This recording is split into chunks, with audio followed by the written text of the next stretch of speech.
നമസ്കാരം. ബജറ്റ് ചർച്ചാ പരമ്പരയായ ഫിൻപാക്കിലേക്ക് സ്വാഗതം. ഇന്ന് പാർലമെൻറ്റിൽ ബഡ്ജറ്റിന് മുന്നോടിയായി അവതരിപ്പിച്ച സാമ്പത്തിക സർവേ ഇന്ത്യയുടെ GDP 6.3 മുതൽ 6.8% വരെ വളരുമെന്ന് പറയുന്നു. രാജ്യത്തെ സാമ്പത്തിക അടിത്തറ ശക്തമാണെന്നും പരാമർശമുണ്ട്. കണക്കുകൾ ഇതിന് വിരുദ്ധമാണെങ്കിലും കാർഷിക മേഖലയുടെ നേട്ടങ്ങളെപ്പറ്റി സർവേ എടുത്തു പറയുന്നുണ്ട്. GDP വളർച്ചാ പ്രവചനങ്ങൾ, ധനനയം, ഘടനാപരമായ പരിഷ്കാരങ്ങൾ തുടങ്ങി സാമ്പത്തിക സർവേയിൽ എടുത്തു കാണിച്ചിരിക്കുന്ന പ്രധാന വിഷയങ്ങളാണ് ഇന്ന് ഫിൻപാക്ക് ചർച്ച ചെയ്യുന്നത്.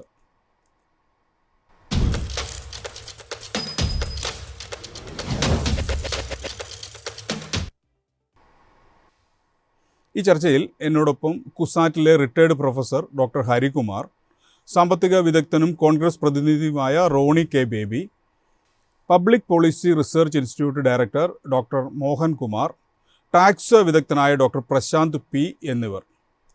ആദ്യം ഡോക്ടർ ഹരികുമാറിലേക്കാണ്. ഡോക്ടർ ഹരികുമാർ, 2026 സാമ്പത്തിക വർഷത്തിൽ 6.3% മുതൽ 6.8% വരെ GDP വളർച്ച പ്രതീക്ഷിക്കുന്നതായി ഇന്ന് പുറത്തു വന്ന സാമ്പത്തിക സർവേ പറയുന്നു. താങ്കൾ എങ്ങനെയാണ് ഈ സാമ്പത്തിക സർവേ വിലയിരുത്തുന്നത്? ഈ പ്രതീക്ഷ എത്രത്തോളം യാഥാർത്ഥ്യമാണ്?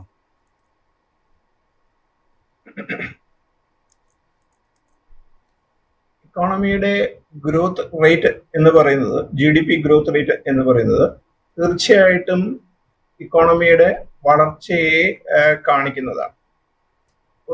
6.3 തൊട്ട് 6.8 വരെ എന്ന് പറയുന്നുണ്ടെങ്കിലും അതിന്റെ ചില ഭാഗങ്ങൾ 6.4 ആയിരിക്കും എന്നാണ് പറയുന്നത്. RBIയുടെ കണക്കനുസരിച്ചും 6.4 ആയിരിക്കും എന്നുള്ളതാണ് അതിൽ കാണിക്കുന്നത്.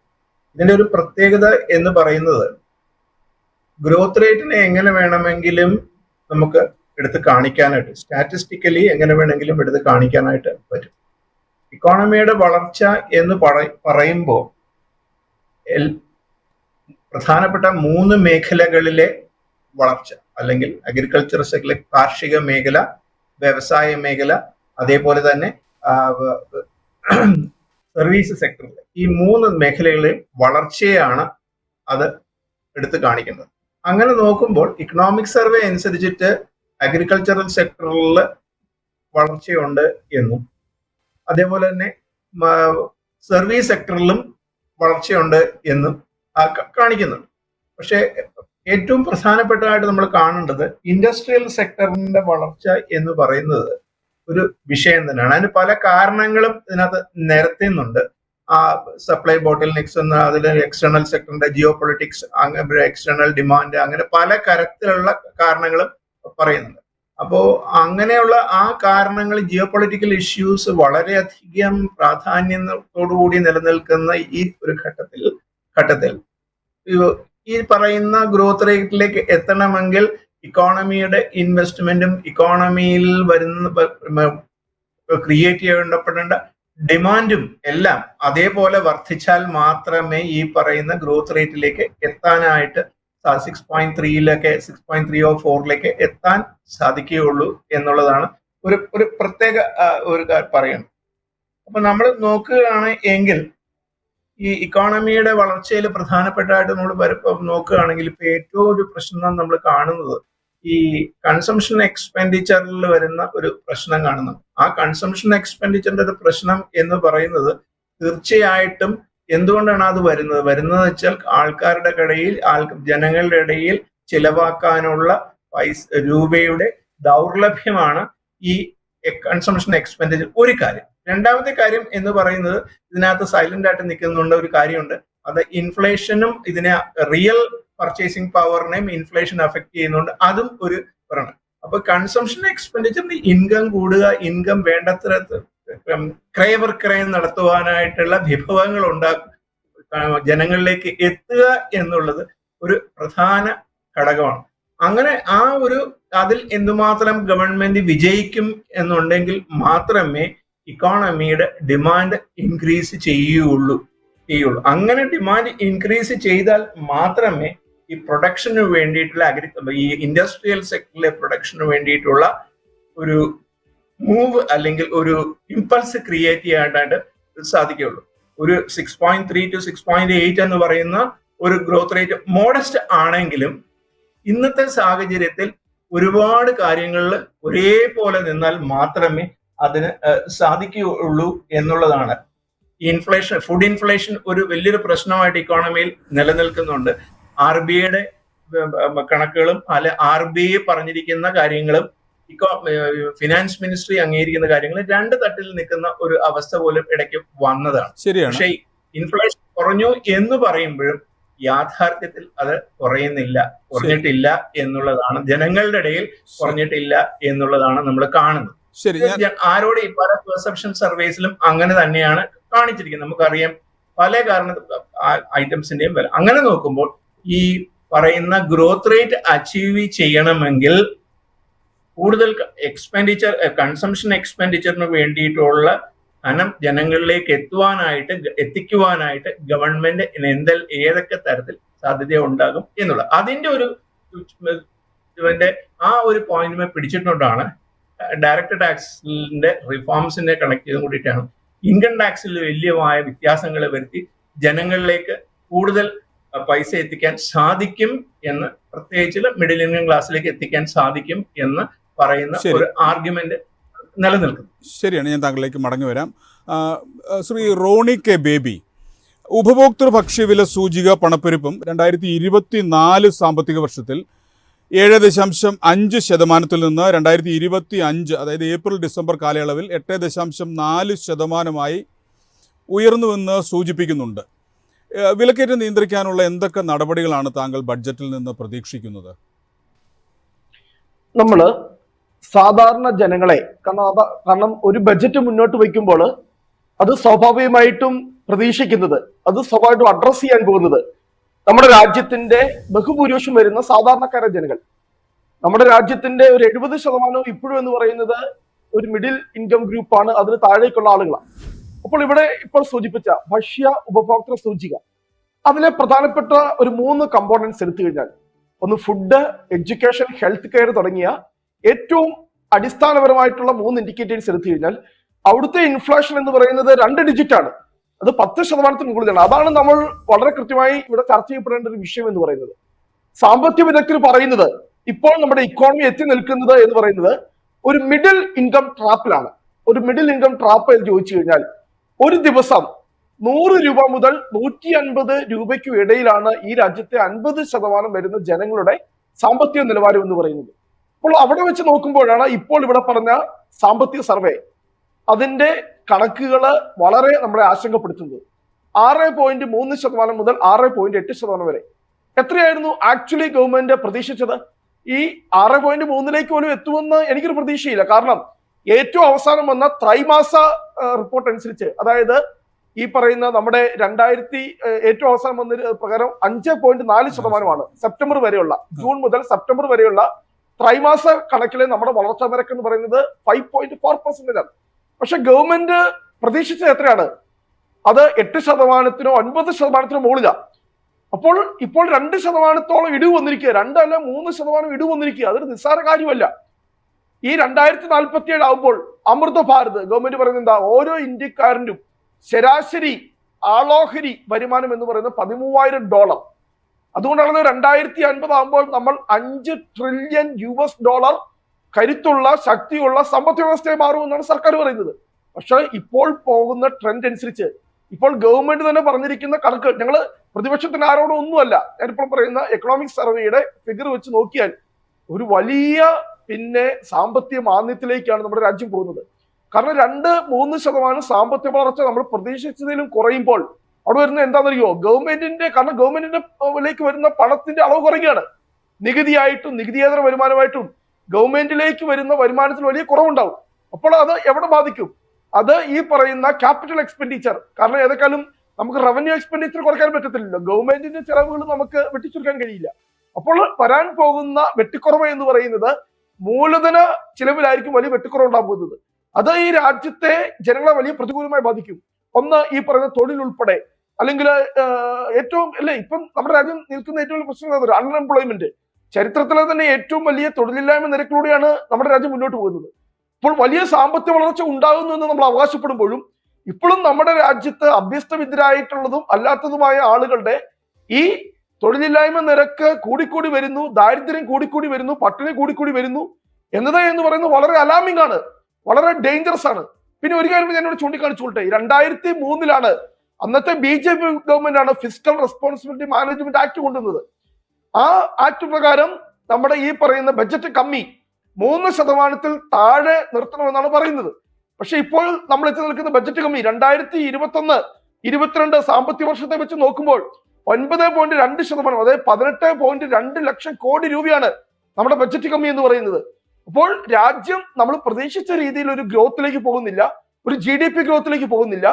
അത് ആവശ്യത്തിന് അനുകൂലമായിട്ടുള്ള ഒരു റവന്യൂ ഇൻകം ജനറേറ്റ് ചെയ്യുന്നില്ല. അപ്പോൾ ഗവൺമെന്റ് കൂടുതൽ വീണ്ടും കടമെടുക്കാൻ നിർബന്ധിതരാകുന്നു. ബജറ്റ് കമ്മി കൂടിക്കൂടി വരുന്നു. അപ്പോൾ അത് വളരെ ഗുരുതരമായിട്ടുള്ള പ്രത്യാഘാതങ്ങളിലേക്ക് നയിക്കപ്പെടുക. ഇതിന്റെ പ്രധാനപ്പെട്ട കാരണം ഞാൻ മനസ്സിലാക്കുന്നത് ഗവൺമെന്റിന്റെ സാമ്പത്തിക നയങ്ങൾ, തെറ്റായ സാമ്പത്തിക നയങ്ങൾ തന്നെയെന്നാണ്. ഇവിടെ 2019 ബജറ്റില് വലിയ ചരിത്രപരമായ തീരുമാനമായിരുന്നു അന്ന് ധനകാര്യമന്ത്രി BJP ഗവൺമെന്റ് എടുത്തത്. എന്തായിരുന്നു? കോർപ്പറേറ്റ് നികുതി വാരിക്കോരി ആനുകൂല്യങ്ങളാണ് ഈ പറയുന്ന കോർപ്പറേറ്റ് മേഖലയ്ക്ക് കൊടുത്തത്. അവിടെ വലിയ നികുതി ഒക്കെ വലിയ രീതിയിൽ അവരുടെ ഇളവ് കൊടുത്തു. പക്ഷെ അതിന് ആനുപാതികമായിട്ട് അവരുടെ ഭാഗത്തു നിന്നുള്ള ഒരു ക്യാപിറ്റൽ ഇൻവെസ്റ്റ്മെന്റ് ഈ രാജ്യത്തുണ്ടായോ? അവർക്ക് ലാഭം ഒരുപാട് കൂടുന്നു. ഈ പറയുന്ന കോർപ്പറേറ്റുകൾക്ക് അവർക്ക് വേണ്ടി ഈ രാജ്യത്തെ കർഷകനെ വിസ്മരിച്ചുകൊണ്ട് ഈ രാജ്യത്തെ സാധാരണക്കാരെ ഞാൻ ഇടപെടുകയാണ്. ശ്രീ റോണി കെ ബേബി, പ്രതിപക്ഷത്തിൻ്റെ ധർമ്മമാണ് ഗവൺമെന്റിനെ വിമർശിക്കുക എന്നുള്ളത്. എങ്കിൽ പോലും താങ്കളുടെ ഒരു കാഴ്ചപ്പാടിൽ വരുന്ന സാമ്പത്തിക വർഷത്തിൽ ഏതൊക്കെ മേഖലകളാണ് വളർച്ചയെ നയിക്കുക? കാരണം ഞങ്ങൾ രാജ്യത്തിന് നന്മയെ ആഗ്രഹിക്കുന്നവരാണ്, അതിനുവേണ്ടി പ്രവർത്തിക്കുന്നവരാണ് പ്രതിപക്ഷം. ഞങ്ങൾ സർക്കാർ ചെയ്യുന്നതിനെ എല്ലാത്തിനും വിമർശിക്കാൻ വേണ്ടിയല്ല. ഞാൻ തന്നെ ഇവിടെ കോട്ട് ചെയ്തത് ഞങ്ങളുടെ കണക്കുകളല്ല കോട്ട് ചെയ്തത്. ഞാൻ സാമ്പത്തിക സർവേ, ഇന്ന് പാർലമെന്റിൽ വെച്ച സാമ്പത്തിക സർവേയുടെ കണക്കിൽ നിന്നുകൊണ്ട് ഞാൻ സംസാരിക്കുന്നത്. പക്ഷെ നമ്മൾ മുന്നോട്ട് പോകുമ്പോൾ ഇപ്പോൾ വേണമെങ്കിൽ നമുക്ക് പറയാം, ഒന്നുകിൽ നമ്മുടെ സേവന മേഖല വലിയ വളർച്ച കൈവരിക്കുവാൻ പോകുന്നു. പക്ഷെ നമ്മൾ കാണണം, നമ്മുടെ സ്റ്റോക്ക് മാർക്കറ്റുകൾ തകർന്നുകൊണ്ടിരിക്കുക. ഇപ്പോൾ തന്നെ ഏറ്റവും ലേറ്റസ്റ്റ് ആയിട്ട് ഞാൻ വായിച്ച വാർത്ത, ഈ എക്കണോമിക് സർവേ റിപ്പോർട്ടിൽ തന്നെ പറഞ്ഞിരിക്കുന്നത് നമ്മൾ പ്രതീക്ഷിക്കുന്നതിനും അപ്പുറം വലിയ സാമ്പത്തിക തകർച്ചയായിരിക്കും നമ്മുടെ ഓഹരി വിപണിയിൽ വരാൻ പോകുന്നതാണ്. കാരണം നമ്മുടെ ഓഹരി വിപണി ഒരുപാട് അമേരിക്കൻ വിപണിയുമായിട്ട് ബന്ധപ്പെട്ടാണ് നിൽക്കുന്നത്. അത് നമ്മുടെ സാമ്പത്തിക നയങ്ങളിൽ വന്ന തെറ്റായ ഒരു സമീപനമാണ്. നമ്മൾ കൂടുതൽ അമേരിക്കയെ ഡിപ്പെൻഡ് ചെയ്യാൻ പോയി. പക്ഷെ ഇപ്പോൾ അമേരിക്ക നമ്മൾ കാണുന്ന കൃത്യമായി ഈ ട്രംപിന്റെ സൂചനകൾ വെച്ച് നമ്മളോട് വല്ലാണ്ട് ഹോസ്റ്റൈൽ ആയിട്ടുള്ള ഒരു ബിഹേവിയർ ആണ് അമേരിക്കയുടെ ഭാഗത്തുണ്ടാകുന്നത്. അത് വളരെ പ്രതികൂലമായി നമ്മുടെ സമ്പദ് വ്യവസ്ഥയെ ബാധിക്കും. പ്രത്യേകിച്ച് നമുക്കറിയാം, ഫാർമസ്യൂട്ടിക്കൽസ്, ടെക്സ്റ്റൈൽസ്, IT പോലുള്ള മേഖലകളെ വലിയ പ്രതികൂലമായി ബാധിക്കും. അപ്പോൾ അതിന്റെ ഒരു പ്രത്യാഘാതം സ്വാഭാവികമായിട്ടും നമ്മുടെ ഒരു സ്റ്റോക്ക് മാർക്കറ്റിൽ ഉണ്ടാവും. അപ്പോൾ ഏറ്റവും അധികം റവന്യൂ ജനറേറ്റ് ചെയ്യുന്ന, കോൺട്രിബ്യൂട്ട് ചെയ്യുന്ന, സാമ്പത്തിക വളർച്ചയെ സഹായിക്കുന്ന സർവീസ് സെക്ടർ. കാരണം നമുക്കറിയാം, നമ്മുടെ കാർഷിക മേഖല ഒരുപാട് പിന്നോട്ടടിച്ചു നിൽക്കുകയാണ്. ഇൻഡസ്ട്രിയൽ സെക്ടറിലും അത്ര ഒരു പ്രതീക്ഷ നിർഭരമായിട്ടുള്ള മുന്നേറ്റം നമുക്ക് കൈവരിക്കാൻ സാധിക്കുന്നില്ല. നമ്മുടെ പ്രതീക്ഷ മുഴുവൻ സേവന മേഖലയിലായിരുന്നു. പക്ഷേ ഇപ്പോൾ കിട്ടുന്ന സൂചനകൾ വെച്ച് ഞാൻ പറഞ്ഞ അമേരിക്കൻ ഇക്കോണമി ഉള്ള നമ്മുടെ കണക്ഷൻ, ട്രംപിന്റെ നയങ്ങള്, നമ്മുടെ സ്റ്റോക്ക് മാർക്കറ്റിൽ ഉണ്ടാകുന്ന തകർച്ച, അതുപോലെ തന്നെ പ്രധാനപ്പെട്ടത് രൂപയുടെ ഡീവാലുവേഷൻ, അതിനെ നമ്മൾ കണ്ടില്ലെന്ന് നടിക്കരുത്. വളരെ ഗുരുതരമായ പ്രത്യാഘാതമാണ് ഉണ്ടാകുന്നത് ഡോളറിനെതിരെയുള്ള നമ്മുടെ രൂപയുടെ വില തകർച്ച. അപ്പോൾ ഇതെല്ലാം എന്ന് പറയുന്നത്, കാരണം ഇതൊക്കെ വലിയ നമ്മുടെ കയറ്റുമതിയെ, ഒരേ സമയം തന്നെ കയറ്റുമതിയും ഇറക്കുമതിയും ഇതിന്റെ ഒരു എഫക്ട് ഉണ്ടാവുകയാണ്. കാരണം അമേരിക്ക നമുക്ക് ഇരട്ടി ചുങ്കം. താങ്കൾ സൂചിപ്പിച്ച് വളരെ വാലിഡായ ഒരു പോയിന്റാണ്. രൂപയുടെ തകർച്ച ഗുരുതരമായ സാമ്പത്തിക വിഷയങ്ങളിലേക്ക്, പ്രതിസന്ധിയിലേക്കാണ് നയിക്കുന്നത്. താങ്കളിലേക്ക് മടങ്ങി വരാം. ശ്രീ മോഹനകുമാർ, 2025 സാമ്പത്തിക വർഷത്തിന്റെ 2ാം പാദത്തിൽ കാർഷിക മേഖല 3.5% വളർച്ച കൈവരിച്ചുവെന്നും ഇത് ഇന്ത്യൻ സമ്പദ് വ്യവസ്ഥയിൽ അതിൻ്റെ നിർണായക പങ്ക് വെളിപ്പെടുത്തുന്നുവെന്നും സാമ്പത്തിക സർവേ പറയുന്നു. അതുകൊണ്ട് ഇത്തവണത്തെ ബഡ്ജറ്റിൽ കാർഷിക മേഖലയ്ക്കുള്ള വിഹിതം ഉയർത്താനുള്ള സാധ്യതയുണ്ടോ?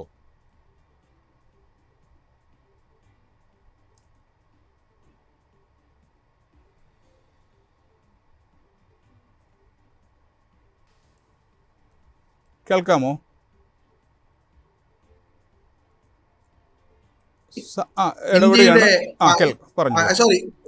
ഇന്ത്യയുടെ സാമ്പത്തിക അവസ്ഥ ഇന്ന് പാർലമെന്റിൽ വെച്ച എക്കണോമിക് സർവേ സാമ്പത്തിക അവലോകന റിപ്പോർട്ട് പ്രകാരം 2025-26 വർഷത്തിൽ 6.4 6.4 മുതൽ 6.8 വരെ വളരും എന്ന് പ്രവചിച്ചിരിക്കുന്നതിന്റെ ഒരു പ്രധാനപ്പെട്ട കാരണം കാർഷിക മേഖലയുടെ വളർച്ച 3.5% കണ്ട് വളരും എന്നുള്ളതാണ്.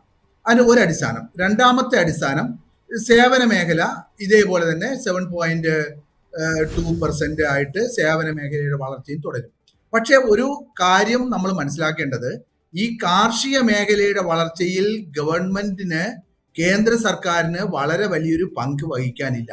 കേന്ദ്ര സർക്കാരിന്റെ എക്കണോമി സർവേയിൽ തന്നെ പറയുന്നത് ഇപ്പോഴത്തെ നമ്മുടെ ഖാരിഫ് ക്രോപ്പ്, അതായത് നല്ല മഴ കിട്ടിയത് കൊണ്ടാണ് കാർഷികോൽപാദനം കൂടിയതെന്നും അങ്ങനെ കാർഷികോൽപാദനം കൂടിയതിന്റെ ഭാഗമായിട്ടാണ് കാർഷിക ഉൽപാദനത്തിന് വളർച്ച ഉണ്ടായതും സാമ്പത്തിക വളർച്ച മുന്നോട്ട് പോയതെന്നും പറയുന്നു. 2024-25 ഒന്നാം പാദത്തിലുണ്ടായ 8.2% വളർച്ച രണ്ടാം പാദത്തിൽ തുടരാനായില്ല. പക്ഷെ എങ്കിൽ പോലും അത് മുന്നോട്ട് പോകുന്നതിന് കാര്യം കാർഷിക വളർച്ചയാണെന്നാണ്. പക്ഷെ ഇവിടെ നമ്മൾ മനസ്സിലാക്കേണ്ട ഒരു പ്രധാനപ്പെട്ട കാര്യം, ഈ കാർഷിക വളർച്ച ഇന്ന് ഇന്ത്യയിൽ ഉണ്ടായിക്കൊണ്ടിരിക്കുന്ന കാർഷിക വളർച്ച എന്ന് പറയുന്നതിനെ നമ്മൾ കാണേണ്ടത് ഈ മന്ത് കാല് കാണിച്ചിട്ട് അത് കാലിലുണ്ടായ യഥാർത്ഥത്തിലുണ്ടായ വളർച്ചയാണെന്ന് കാണിക്കുന്ന ഒരു മന്ത് കാലിന്റെ തൊഴി പോലെയുള്ള അവസ്ഥയായിരിക്കും ഇന്ന് ഈ കാർഷിക മേഖലയെ ആശ്രയിച്ചിട്ടുള്ള വളർച്ച. കാരണം ഈ കാർഷിക മേഖലയിലെ വളർച്ച ഒരു ബബിൾ പോലെയാണ്, എപ്പോഴും വേണോ പിറകോട്ട് പോവാം. മഴയില്ലാതിരുന്നാൽ നമ്മുടെ ആകെയുള്ള കൃഷിഭൂമിയിൽ 50% മാത്രമേ ജലസേചന സൗകര്യമുള്ളൂ. ശേഷിക്കുന്ന 50% അരിഡ് സോണിലോ സെമി അരിഡ് സോണിലോ മഴയെ മാത്രം ആശ്രയിച്ച് കൃഷി നടത്തുന്ന മേഖലകളാണ്. ഇത് തുടരണമെന്നില്ല, ഒരു കാര്യം. രണ്ടാമത് നമ്മൾ കാണേണ്ട മറ്റൊരു കാര്യം, സാമ്പത്തിക സർവേയിൽ തന്നെ പറയുന്നത് ഇന്ത്യയിലെ 142 കോടി ജനങ്ങളിൽ 102 കോടി ജനങ്ങൾ തൊഴിൽ കമ്പോളത്തിൽ ഇപ്പോൾ അവൈലബിൾ ആണ്. അവർക്ക് തൊഴിൽ കണ്ടെത്തി കൊടുക്കണം. ഇവർക്ക് തൊഴിൽ കണ്ടെത്തി കൊടുക്കാൻ ഏറ്റവും കുറഞ്ഞത് ഒരു വർഷത്തിൽ 75 ലക്ഷം തൊഴിൽ ദിനങ്ങൾ ഉണ്ടാവണം. പക്ഷേ നമ്മളുടെ ഒരു കൺസർവേറ്റീവ് ആയിട്ടുള്ള ഒരു കണക്ക് വെച്ചാലും ഏറ്റവും കുറഞ്ഞത് 1,20 ലക്ഷം തൊഴിലവസരങ്ങൾ ഉണ്ടായാൽ മാത്രമേ ഈ 92 കോടി ജനങ്ങളെ ഇപ്പോ ലേബർ ഫോഴ്സിൽ നിൽക്കുന്ന തൊഴിൽ സേനയിൽ നിൽക്കുന്നവരെ എംപ്ലോയ് ചെയ്യാൻ പറ്റൂ. ഇത്രയും പേരെ എംപ്ലോയ് ചെയ്യണമെന്നുണ്ടെങ്കിൽ ഇവർക്ക് മിനിമം തൊഴിൽ കണ്ടെത്തി കൊടുക്കണം എന്നുണ്ടെങ്കിൽ സമ്പദ് വ്യവസ്ഥ 9% മുകളിൽ വളരണം. അതാണ് എംപ്ലോയ്മെന്റ് ഇലാസ്റ്റിസിറ്റി എന്ന് പറയുന്നത്. ഈ 9% പോയിട്ട് ഈ കേന്ദ്ര സർക്കാർ ഇപ്പോൾ അവകാശപ്പെടുന്ന 6.3% ഗ്രോത്ത് ഉണ്ടാകാനുള്ള സാധ്യത കാണുന്നില്ല. ഉണ്ടാകാനുള്ള സാധ്യത കാണുന്നില്ല എന്ന് മാത്രമല്ല, നമ്മുടെ സാമ്പത്തിക വളർച്ചാ നിരക്ക് പരമാവധി പോയാൽ 5.5% അടുത്തെത്തി നിൽക്കും. അതായത് 2005-നും 2006-നും ഒക്കെ മുമ്പുണ്ടായിരുന്ന കാലഘട്ടത്തിലെ വളർച്ചയുടെ അവസ്ഥയിലേക്ക് ഇന്ത്യൻ സമ്പദ് വ്യവസ്ഥ പോകുന്നു. അതായത് നമ്മുടെ ഏഷ്യൻ ടൈഗേഴ്സിന്റെ സാമ്പത്തിക തകർച്ചയ്ക്ക് ശേഷം ലോക സമ്പദ് വ്യവസ്ഥയിലുണ്ടായ തകർച്ചയ്ക്ക് തുടർന്നുണ്ടായ ഒരു സാമ്പത്തിക തകർച്ചയുണ്ട് ഇന്ത്യയിൽ. അതിന് തുല്യമായ ഒരു സാമ്പത്തിക പരാധീനതയിലേക്ക് ഇന്ത്യ പോവുകയാണ്. ഒന്ന്. രണ്ടാമത്, ഇന്ത്യയിൽ ഇപ്പോൾ ഉണ്ടായിരിക്കുന്ന തൊഴിലില്ലായ്മ എന്ന് പറയുന്നത് കേന്ദ്ര സർക്കാർ കണക്കൂട്ടിയിരിക്കുന്നത് 3.4% ആണ്. പക്ഷെ ഈ 3.4% കണക്കൂട്ടിയിരിക്കുമ്പോൾ CMI, centre for monitoring Indian economy എന്ന് പറയുന്ന വളരെ ശാസ്ത്രീയമായി വിവരശേഖരണം നടത്തുന്ന ഇന്ത്യയിലെ ഒരു വിവരശേഖരണ വ്യവസായമാണ് CMI. അവർ പറയുന്നത് ഇന്ത്യയിലെ തൊഴിലില്ലായ്മ നിരക്ക് 9.4% എന്നാണ്. മാത്രമല്ല 15-നും 24 വയസ്സിനും ഇടയിലുള്ളവരുടെ തൊഴിലില്ലായ്മ നിരക്ക്, അവരാണ് തൊഴിൽ കമ്പോളത്തിൽ ഏറ്റവും കൂടുതൽ തൊഴിൽ അന്വേഷിച്ചെത്തുന്നത്, അവരുടെ തൊഴിലില്ലായ്മ നിരക്ക് 40%-ന് മുകളിൽ പോയി. ഇത് വളരെ ഗുരുതരമായ ചോദിക്കാൻ ആഗ്രഹിക്കുന്നത്, തൊഴിലില്ലായ്മ ഗുരുതരമായ ഒരു വിഷയം തന്നെയാണ്. ഈ വിഷയത്തെ ബഡ്ജറ്റിൽ അഡ്രസ് ചെയ്യുമെന്ന് താങ്കൾ കരുതുന്നുണ്ടോ? ഇപ്പോൾ ഈ വിഷയത്തിന് തൊഴിലില്ലായ്മയെ അഡ്രസ് ചെയ്യാൻ കെൽപ്പില്ലാത്ത ഒരു സമ്പദ് വ്യവസ്ഥയാണ് ഇപ്പോൾ നിലവിലുള്ളത്. അത് അഡ്രസ് ചെയ്യുമെന്ന് നമുക്ക് വാക്കുകൾ കൊണ്ട് പറയാമെങ്കിലും, അതായത് മാക്രോ എക്കണോമിക് ഫണ്ടമെന്റൽസ് ഉണ്ട്. ആ മാക്രോ എക്കണോമിക് ഫണ്ടമെന്റൽസ് എന്ന് പറയുന്നത് 6% താഴെ സാമ്പത്തിക വളർച്ച ഉണ്ടായിരിക്കുമ്പോൾ ഈ 2024 ജൂലൈ മാസത്തിലാണ് ബഡ്ജറ്റ് അവതരിപ്പിച്ച കഴിഞ്ഞ ഇലക്ഷൻ. അതിനുശേഷം നോക്കൂ, ഇപ്പൊ ഉണ്ടായിരിക്കുന്ന കാലഘട്ടം എന്താണ്? നമ്മളുടെ 11.10 കോടി രൂപയാണ്, 11.1 കോടി 1 ലക്ഷം കോടി രൂപയാണ് നമ്മൾ ക്യാപിറ്റൽ ഇൻവെസ്റ്റ്മെന്റിന് വേണ്ടി, മൂലധന ചെലവിന് വേണ്ടി മാറ്റിവെച്ചത്. അതിൽ ബഡ്ജറ്റിൽ തന്നെ പറയുന്നു, ഈ എക്കണോമിക് സർവേ പറയുന്നു, അതിൽ 40% ഇതുവരെ ചെലവഴിച്ചിട്ടുള്ളൂ. 40% ക്യാപിറ്റൽ ഇൻവെസ്റ്റ്മെന്റ് ചെലവഴിച്ചപ്പോൾ 60% ഇനി ചെലവഴിക്കാൻ പോകുന്ന ഫെബ്രുവരിയിൽ മാർച്ചിലുമാണോ? ഈ 2 മാസം കൊണ്ട് 60% ചെലവഴിക്കും. അപ്പൊ കേന്ദ്ര സർക്കാർ തൊഴിലവസരങ്ങൾ സൃഷ്ടിക്കാനുള്ള ഏറ്റവും വലിയ ഉപാധിയായി കാണുന്ന ക്യാപിറ്റൽ എക്സ്പെൻഡിച്ചറിന്റെ 40% പോലും ഇതുവരെ ചെലവഴിച്ചിട്ടില്ലാത്തൊരു സമ്പദ് വ്യവസ്ഥ. മറ്റൊരു പ്രധാനപ്പെട്ട കാര്യം, ഈ ഇന്ത്യയിലെ ഇൻഫ്ലേഷൻ, അതായത് പണപ്പെരുപ്പ നിരക്ക്, വിലയിലുണ്ടാകുന്ന വർധനവ്, ഭക്ഷ്യധാന്യങ്ങളുടെ കാര്യത്തിൽ 2024 നവംബറൊക്കെ ആയപ്പോൾ 43% പോയി. ഈ 43% എന്ന് പറയുന്ന ഈ ലാറ്റിൻ അമേരിക്കൻ രാജ്യങ്ങളിൽ ഉണ്ടാകുന്ന ഒരു പ്രത്യേക സിറ്റുവേഷൻ ആണ്. ഇപ്പോൾ നമ്മളുടെ ഈ ഭക്ഷണ സാധനങ്ങളുടെ വളർച്ച, വിലക്കയറ്റം എന്ന് പറയുന്നത് 10-നും 15-നും ഇടയിൽ നിൽക്കുകയാണ്. ഇതിന്റെ ഭാഗമായി ഏറ്റവും കൂടുതൽ ബുദ്ധിമുട്ട് അനുഭവിക്കുന്നത് രാജ്യത്തെ ഏറ്റവും പാവപ്പെട്ട ജനങ്ങളാണ്. അവരുടെ ഭക്ഷ്യ സുരക്ഷിതത്വം ഇല്ലാതെ ആവുകയാണ്. വ്യക്തമാണ്. ഞാൻ ഇടപെടുകയാണ്. ഡോക്ടർ പ്രശാന്ത് പി, ഈ ബഡ്ജറ്റിൽ നിന്ന് നികുതി ഘടനയിൽ എന്ത് മാറ്റമാണ് താങ്കൾ പ്രതീക്ഷിക്കുന്നത്? യെസ്, ഇതില് 2 കാര്യങ്ങളാണ് എനിക്ക് പറയാനുള്ളത്. ആദ്യം തന്നെ നമ്മൾ ഇവിടെ പറഞ്ഞിട്ടുണ്ടെന്ന ഒരു ചർച്ചയിൽ വന്നൊരു കാര്യമാണ് നമ്മുടെ സമ്പത്തിന്റെ ഒരു GDPയുടെ ഗ്രോത്ത് റേറ്റ് 6.3 എന്ന് പറയുന്നു. അതിൽ തന്നെ വളരെ എടുത്തു പറയാവുന്ന കാര്യം, കഴിഞ്ഞ 2024 പറഞ്ഞിരിക്കുന്നത് 9.9% മാനുഫാക്ചറിങ് സെക്ടറിലെ ഗ്രോത്ത് റേറ്റ് വന്നിട്ടുണ്ടെങ്കിലും 2025 പ്രവചനങ്ങൾ പറയുന്നത് അത് 5.3 ആയിട്ട് കുറയുമെന്നാണ്.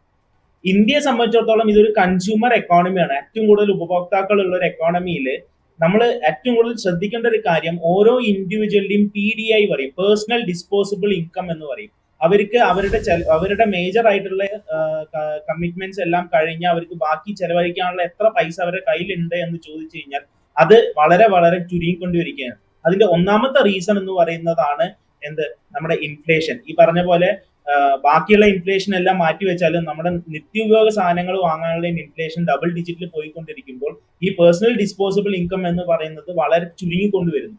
ഇതിന്റെ വേറൊരു അടിസ്ഥാന കാര്യം എന്ന് പറയുന്നത് നമ്മുടെ ഈ ഹൗസിംഗ് ലോണിന്റെ ഒരു മേജർ ഇമ്പാക്ട് നമുക്ക് ഉണ്ടാകുന്നത്. കാരണം നമ്മുടെ ഏതൊരു ഭാരതീയനെ സംബന്ധിച്ചിടത്തോളം സ്വന്തമായിട്ടൊരു വീട് വാങ്ങണം, വീട് വെക്കണം.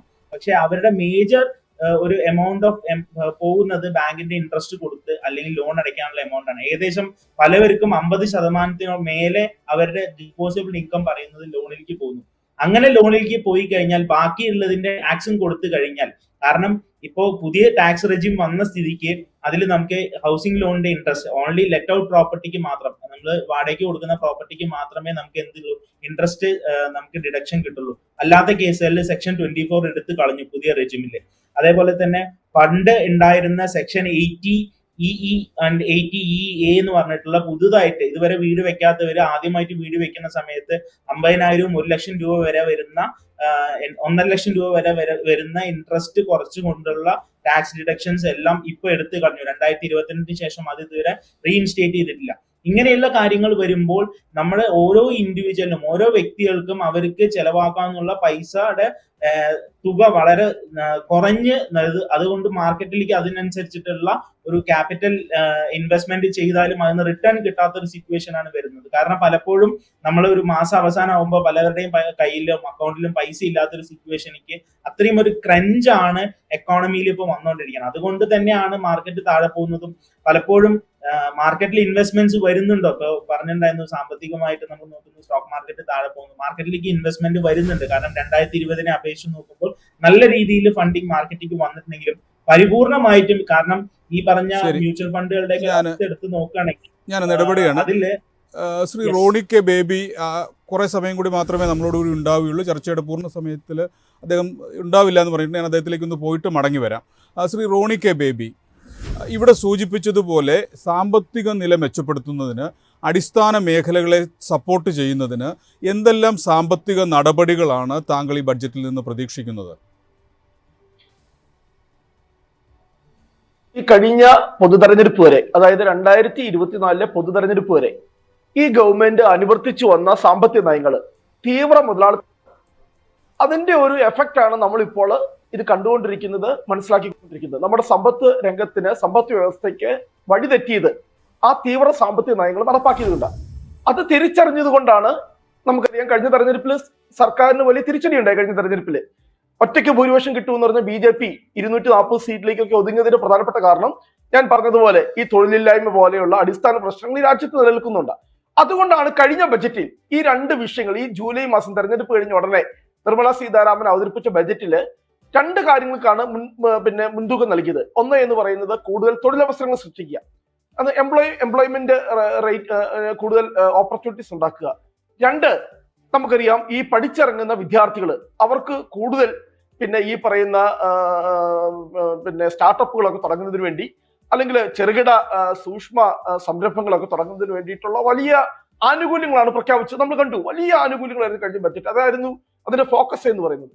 പക്ഷേ ഈ 8-9 മാസം കഴിഞ്ഞ് നമ്മൾ തിരിഞ്ഞു നോക്കുമ്പോൾ ആ നടപടികളൊക്കെ, കാരണം അതിനപ്പുറം ഒരു നടപടി ഇനിയും ഉള്ള ബജറ്റിലും നമുക്ക് പ്രതീക്ഷിക്കാനില്ല. കാരണം ഗവൺമെന്റ് കൈ അയച്ച് സഹായിച്ചതാണ് തെരഞ്ഞെടുപ്പിന് ശേഷം. കാരണം ഈ രണ്ട് ഇഷ്യൂ, കാരണം ഇവിടെ നമ്മുടെ ബഹുമാനപ്പെട്ട ഈ പാനലിസ്റ്റുകൾ രണ്ടുപേരും ചൂണ്ടിക്കാണിച്ചതാണ്. കാരണം തൊഴിലില്ലായ്മ, അതും അഭ്യസ്ത വിദ്യരുടെ തൊഴിലില്ലായ്മയുടെ ചൂണ്ടിക്കാണിച്ചു. 40% മുകളിലേക്ക് എന്ന് പറയുന്നത് വളരെ അലാമിംഗ് ആണ്. പക്ഷെ ഗവൺമെന്റ് കഴിഞ്ഞ ബജറ്റിൽ സ്വീകരിച്ച രണ്ട് നടപടികളും ദയനീയമായി പരാജയപ്പെട്ടു. അതിലൊന്ന് പറഞ്ഞത്, ഈ പുതിയ സംരംഭങ്ങൾ, ചെറുകിട സൂക്ഷ്മ സംരംഭങ്ങൾ തുടങ്ങുന്നതിന് വേണ്ടി ഈടില്ലാത്ത വായ്പ എത്ര വേണമെങ്കിലും തരും. പക്ഷെ അതിനെ നമ്മുടെ രാജ്യത്തെ പൊതുമേഖലാ ബാങ്കുകൾ അട്ടിമറിച്ചു. ഏറ്റവും അവസാനം വരുന്ന കണക്കനുസരിച്ച് വെറും 4.3% മാത്രമേ അതിന്റെ അകത്തൊരു വളർച്ച നിരക്ക് ഉണ്ടായിട്ടുള്ളൂ. ഈ പറയുന്ന ചെറുകിട സൂക്ഷ്മ സംരംഭങ്ങൾ അവർക്ക് ആവശ്യമായിട്ടുള്ള ഈ സാധന സാമഗ്രികൾ, മെഷീൻസ് ഒക്കെ വാങ്ങുവാൻ വേണ്ടിയിട്ട് ഉള്ള ഫണ്ടിങ്ങില് ഈ പറയുന്ന ഇന്ത്യയിലെ പൊതുമേഖലാ ബാങ്കുകൾ കൊടുത്ത ഫണ്ടിങ് വെറും 4.3%. പിന്നെ കഴിഞ്ഞ ബജറ്റിൽ ഉണ്ടായിരുന്ന പ്രധാനപ്പെട്ട ഇതായിരുന്നു 2 കോടിയോളം ആളുകൾക്ക്, ബിരുദധാരികളായ ആളുകൾക്ക്, അവർക്ക് ഈ രാജ്യത്തെ വലിയ വൻകിട കോർപ്പറേറ്റുകളിൽ, വൻകിട കമ്പനികളിൽ അവർക്ക് അവിടെ പരിശീലനത്തിനുള്ള അവസരം ഉണ്ടാകും, അവിടെ അവർക്ക് തൊഴിലവസരങ്ങൾ ഉണ്ടാകും എന്ന് പറഞ്ഞു. പക്ഷെ ആ പരിപാടികളൊക്കെ ദയനീയമായി പാളിപ്പോയി. ഗവൺമെന്റ് തന്നെ കണക്ക് പറയട്ടെ, കഴിഞ്ഞ 10 മാസം കൊണ്ട്, 11 മാസം കൊണ്ട് അവരെത്രമാത്രം അതിൻ്റെ അകത്ത് നടപടി സ്വീകരിച്ചു എന്നുള്ളത്. കാരണം അതുകൊണ്ടാണ് ഞാൻ ഈ പുതിയ ബജറ്റിൽ ഞാൻ കൂടുതലായിട്ടൊന്നും പ്രതീക്ഷിക്കുന്നില്ല. കാരണം ഓൾറെഡി ഞാൻ റിയലിസ്റ്റിക് ആയിട്ടാണ് പറയുന്നത്. ഞാൻ അല്ലാതെ ഒരു കോൺഗ്രസിന്റെ വക്താവായി നിന്നുകൊണ്ട് ഒരു പ്രതിപക്ഷത്തിന്റെ ഒരു വിമർശനമല്ല ഞാനിവിടെ പറയുന്നത്. കാരണം ഗവൺമെന്റ് കഴിഞ്ഞ ബജറ്റിൽ അവർ ചെയ്യാവുന്നതിന്റെ മാക്സിമം നോക്കി ഇവിടുത്തെ തൊഴിലില്ലായ്മയിൽ ഒരു കുറവ് വരുത്താൻ വേണ്ടിയിട്ട്. പക്ഷേ അവർക്ക് അതിന് സാധിച്ചില്ല. കാരണം ഇനി നമ്മളെ തുറച്ചു നോക്കുന്നത് വലിയ ഭീകരമായിട്ടുള്ള അവസ്ഥയാണ്. ഈ പറയുന്ന എസൻഷ്യൽ കമ്മോഡിറ്റീസിന്റെ പണപ്പെരുപ്പം, അത് വലിയ, കാരണം ഞാൻ ഇതിന്റെ എല്ലാം കാരണം എന്ന് പറയുന്നത്, കാരണം നമ്മൾ എത്രമാത്രമാണ് അമേരിക്കൻ പ്രസിഡന്റിനെ മോദി പ്രകീർത്തിച്ചത്. അമേരിക്കയിലൊക്കെ പോയി ഹൗഡി മോദി പരിപാടി നടത്തുന്നു, ഇന്ത്യയിൽ വന്ന് നമസ്തേ ട്രംപ് പരിപാടി നടത്തുന്നു. പക്ഷേ ആ അമേരിക്കൻ പ്രസിഡന്റിന്റെ സത്യപ്രതിജ്ഞ ചടങ്ങിൽ പോലും ഇന്ത്യൻ പ്രധാനമന്ത്രിയെ ക്ഷണിച്ചില്ല എന്ന് പറയുന്നത് കൃത്യമായ സൂചനയാണ്. എങ്ങനെയാണ് ട്രംപ് ഭരണകൂടം ഇനി വരാൻ പോകുന്ന നാളുകളിൽ ഇന്ത്യയെ കാണാൻ പോകുന്നത്? അദ്ദേഹം കഴിഞ്ഞ ദിവസം തന്നെ 3 രാജ്യങ്ങളുടെ പേര് എടുത്തു പറഞ്ഞു. 1 ചൈന, 2 ഇന്ത്യ, 3 ബ്രസീൽ. ഈ 3 രാജ്യങ്ങളുടെ പേര് അദ്ദേഹം എടുത്തു പറഞ്ഞു. ഇവരുടെ കയറ്റുമതി ഇറക്കുമതി നയങ്ങൾ അമേരിക്കൻ താല്പര്യങ്ങൾക്ക് വിരുദ്ധമാണ്. ശക്തമായ ഭാഷയിലാണ് താക്കീത് നൽകിയിരിക്കുന്നത്. നിങ്ങളുടെ നയങ്ങൾ തിരുത്താൻ തയ്യാറായില്ല എങ്കിൽ അമേരിക്കയുടെ ഭാഗത്തുനിന്നും വളരെ പ്രതികാരാത്മകമായ നടപടികൾ ഉണ്ടാകും എന്ന് വളരെ കൃത്യമായി തന്നെ അദ്ദേഹം എടുത്തു പറഞ്ഞു. 3 രാജ്യങ്ങൾ, നമ്മൾ ഏറ്റവും അധികം സൗഹൃദ രാജ്യമാണ് എന്ന് പ്രതീക്ഷിച്ച അമേരിക്കൻ പ്രസിഡന്റ് ഇന്ത്യ പേരെടുത്ത് പറഞ്ഞു. നമ്മുടെ പ്രധാനമന്ത്രിയെ ചടങ്ങിന് വിളിച്ചില്ല. അതൊക്കെ കൃത്യമായിട്ടുള്ള സൂചനകളാണ്. അത് എന്ന് പറയുന്നത് നമ്മുടെ സമ്പദ് വ്യവസ്ഥയ്ക്ക് കാരണം നമുക്കിനി താങ്ങാൻ കഴിയില്ല. കാരണം ഇതൊക്കെ ഗവൺമെന്റ് പഠിച്ചു വെച്ചതാ. എന്താണെന്നറിയോ, ഏറ്റവും പുതിയ കണക്കുകൾ എന്താ പറയുന്നത്? ഈ ചർച്ചയിൽ പങ്കെടുക്കുന്ന ബഹുമാനപ്പെട്ട 2 പേർക്കും അറിയാം, ഇന്ന് നമ്മുടെ രാജ്യം നേരിടുന്ന ഏറ്റവും വലിയ പ്രശ്നം എന്ന് പറയുന്നത് വർഗീയതയല്ല, സാമ്പത്തിക അസമത്വമാണ്. ഏറ്റവും പുതിയ കണക്കുകൾ പറയുന്നത് ഈ രാജ്യത്തിന്റെ 74.8% സമ്പത്ത് എന്ന് പറയുന്നത് വെറും 10% ആളുകളിലാണ് കേന്ദ്രീകരിച്ചിരിക്കുന്നത്. സാമ്പത്തിക അസമത്വം വളരുക. അതാണ് പുതിയ കണക്ക്. ഞാൻ പറഞ്ഞല്ലോ, 100 രൂപയ്ക്ക് 150 രൂപയ്ക്ക് ഇടയിൽ പ്രതിദിന വരുമാനമുള്ളവരാണ് ഇന്ത്യയുടെ 50% ആളുകളും. അപ്പോൾ ഒരു സാമ്പത്തിക മേഖലയിൽ ഉണ്ടാകുന്ന ഒരു സ്ലോ ഡൗൺ, ഒരു തിരിച്ചടി സ്വാഭാവികമായിട്ടും ബാധിക്കാൻ പോകുന്നത് ഇതുപോലെയുള്ള ലോ ഇൻകം ഗ്രൂപ്പിലുള്ള ആളുകൾക്ക് ആയിരിക്കും. ശരി, മറ്റ് ശതകോടീശ്വരന്മാർക്ക് വ്യക്തമാണ്. ഞാൻ ഇടപെടുകയാണ്.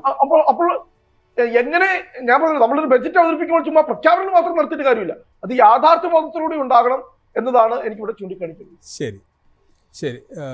ഡോക്ടർ ഹരികുമാർ എസ്, നമ്മളുടെ രണ്ട് പാനലിസ്റ്റുകളും സൂചിപ്പിച്ചതുപോലെ ഇന്ത്യയുടെ സാമ്പത്തിക സ്ഥിതി അത്ര ഗുരുതരമായ ഒരു അവസ്ഥയിലാണോ? സാമ്പത്തിക അസമത്വം വളരുകയാണോ? യാതൊരു സംശയമില്ല, അതിന് യാതൊരു സംശയമില്ല. ഞാൻ തുടങ്ങി വ്യക്തീകരണം ആയതുകൊണ്ടിട്ട് ഇതൊന്നിലേക്കൊന്നും കടക്കാണ്ടിരുന്നതാണ്. ഇന്ത്യയിലെ സാമ്പത്തിക അസമത്വം വളരെ അധികമാണെന്ന് എല്ലാ പഠനങ്ങളും കാണിച്ചിട്ടുള്ള ഒരു സംഭവമാണത്. പക്ഷെ എക്കണോമിക് സർവേയിൽ അതിനെപ്പറ്റി യാതൊന്നും പറയുന്നില്ല എന്നുള്ളതാണ് അതിന്റെ ഒരു വസ്തുത. അതിനെ ഇക്കണോമിക് ഇനീക്വാലിറ്റിയെ എങ്ങനെ നമ്മൾ റെഡ്യൂസ് ചെയ്ത് കൊണ്ടുവരും എന്നുള്ളത് നേരത്തെ റോണി പറഞ്ഞ പോലെ എങ്ങനെയാണ് ആ മിഡിൽ ഇൻകം ഗ്രൂപ്പ് 150 രൂപ വരെ ഒരു ദിവസത്തെ ചെലവിനുള്ള പൈസയിലുള്ള ആൾക്കാർക്ക് എങ്ങനെ വരുമാനം കൂട്ടിക്കൊടുക്കാൻ സാധിക്കും? 10% ആൾക്കാർക്ക് 70% കൂടുതൽ അസറ്റ് ഇൻകവും കീപ്പ് ചെയ്യുകയാണ് എങ്കിൽ, സൂക്ഷിക്കുന്നവരാണ് എങ്കിൽ, ഈ ഇനീക്വാലിറ്റി എന്ന് പറയുന്നത് ശക്തമായ രീതിയിൽ ഇന്ത്യയിൽ ഉള്ള ഒരു സംഭവമാണ്. അത് തീർച്ചയായിട്ടും കഴിഞ്ഞ ഒരു 10 വർഷത്തിനിടെ വളരെയധികം കൂടിയിട്ടുണ്ടെന്നുള്ള പല പഠനങ്ങളിലും കാണിക്കുന്ന ഒന്നാണ്. അതിനെ അഡ്രസ് ചെയ്യാനായിട്ട് ബജറ്റിൽ യാതൊന്നും ഉണ്ടാവില്ല എന്നുള്ളതാണ്. ഈ രണ്ട് പാനലിസ്റ്റുകളും, ബഹുമാനപ്പെട്ട രണ്ട് പാനലിസ്റ്റുകളും പറഞ്ഞതുപോലെ ഈ ഇക്കണോമിക് സർവേയിൽ പറഞ്ഞിരിക്കുന്ന പലതും ഒരു എന്താ പറയാ, ഒരു വലിയ ഒരു റോസി പിക്ചർ നമ്മൾ ട്രേസ് ചെയ്ത് കാണിക്കുന്നത് പോലെയുള്ള ഒരു അവസ്ഥയാണ് അതിനകത്ത് ഉള്ളത്. പക്ഷെ ഒരു ഉള്ളിൽ നമുക്ക് നോക്കുമ്പോൾ അത്രയൊന്നും അതല്ല, അതിലും ഗുരുതരമായ പ്രശ്നങ്ങൾ ഉണ്ട്. പക്ഷെ കാതലായ ഭാഗങ്ങളിൽ അവരെ രക്ഷപ്പെടാൻ പറയുന്ന പോലെ ജിയോ പൊളിറ്റിക്കൽ ഇഷ്യൂസ് അതായത് എന്നൊക്കെ ഇങ്ങനെ പറഞ്ഞു പോകുന്നുണ്ട്. പക്ഷെ തീർച്ചയായിട്ടും ഈ പറഞ്ഞ പല പ്രശ്നങ്ങളും ഇന്ത്യ ഒരു 6 മാസത്തിനുള്ളിൽ അഭിമുഖീകരിക്കേണ്ടി വരും.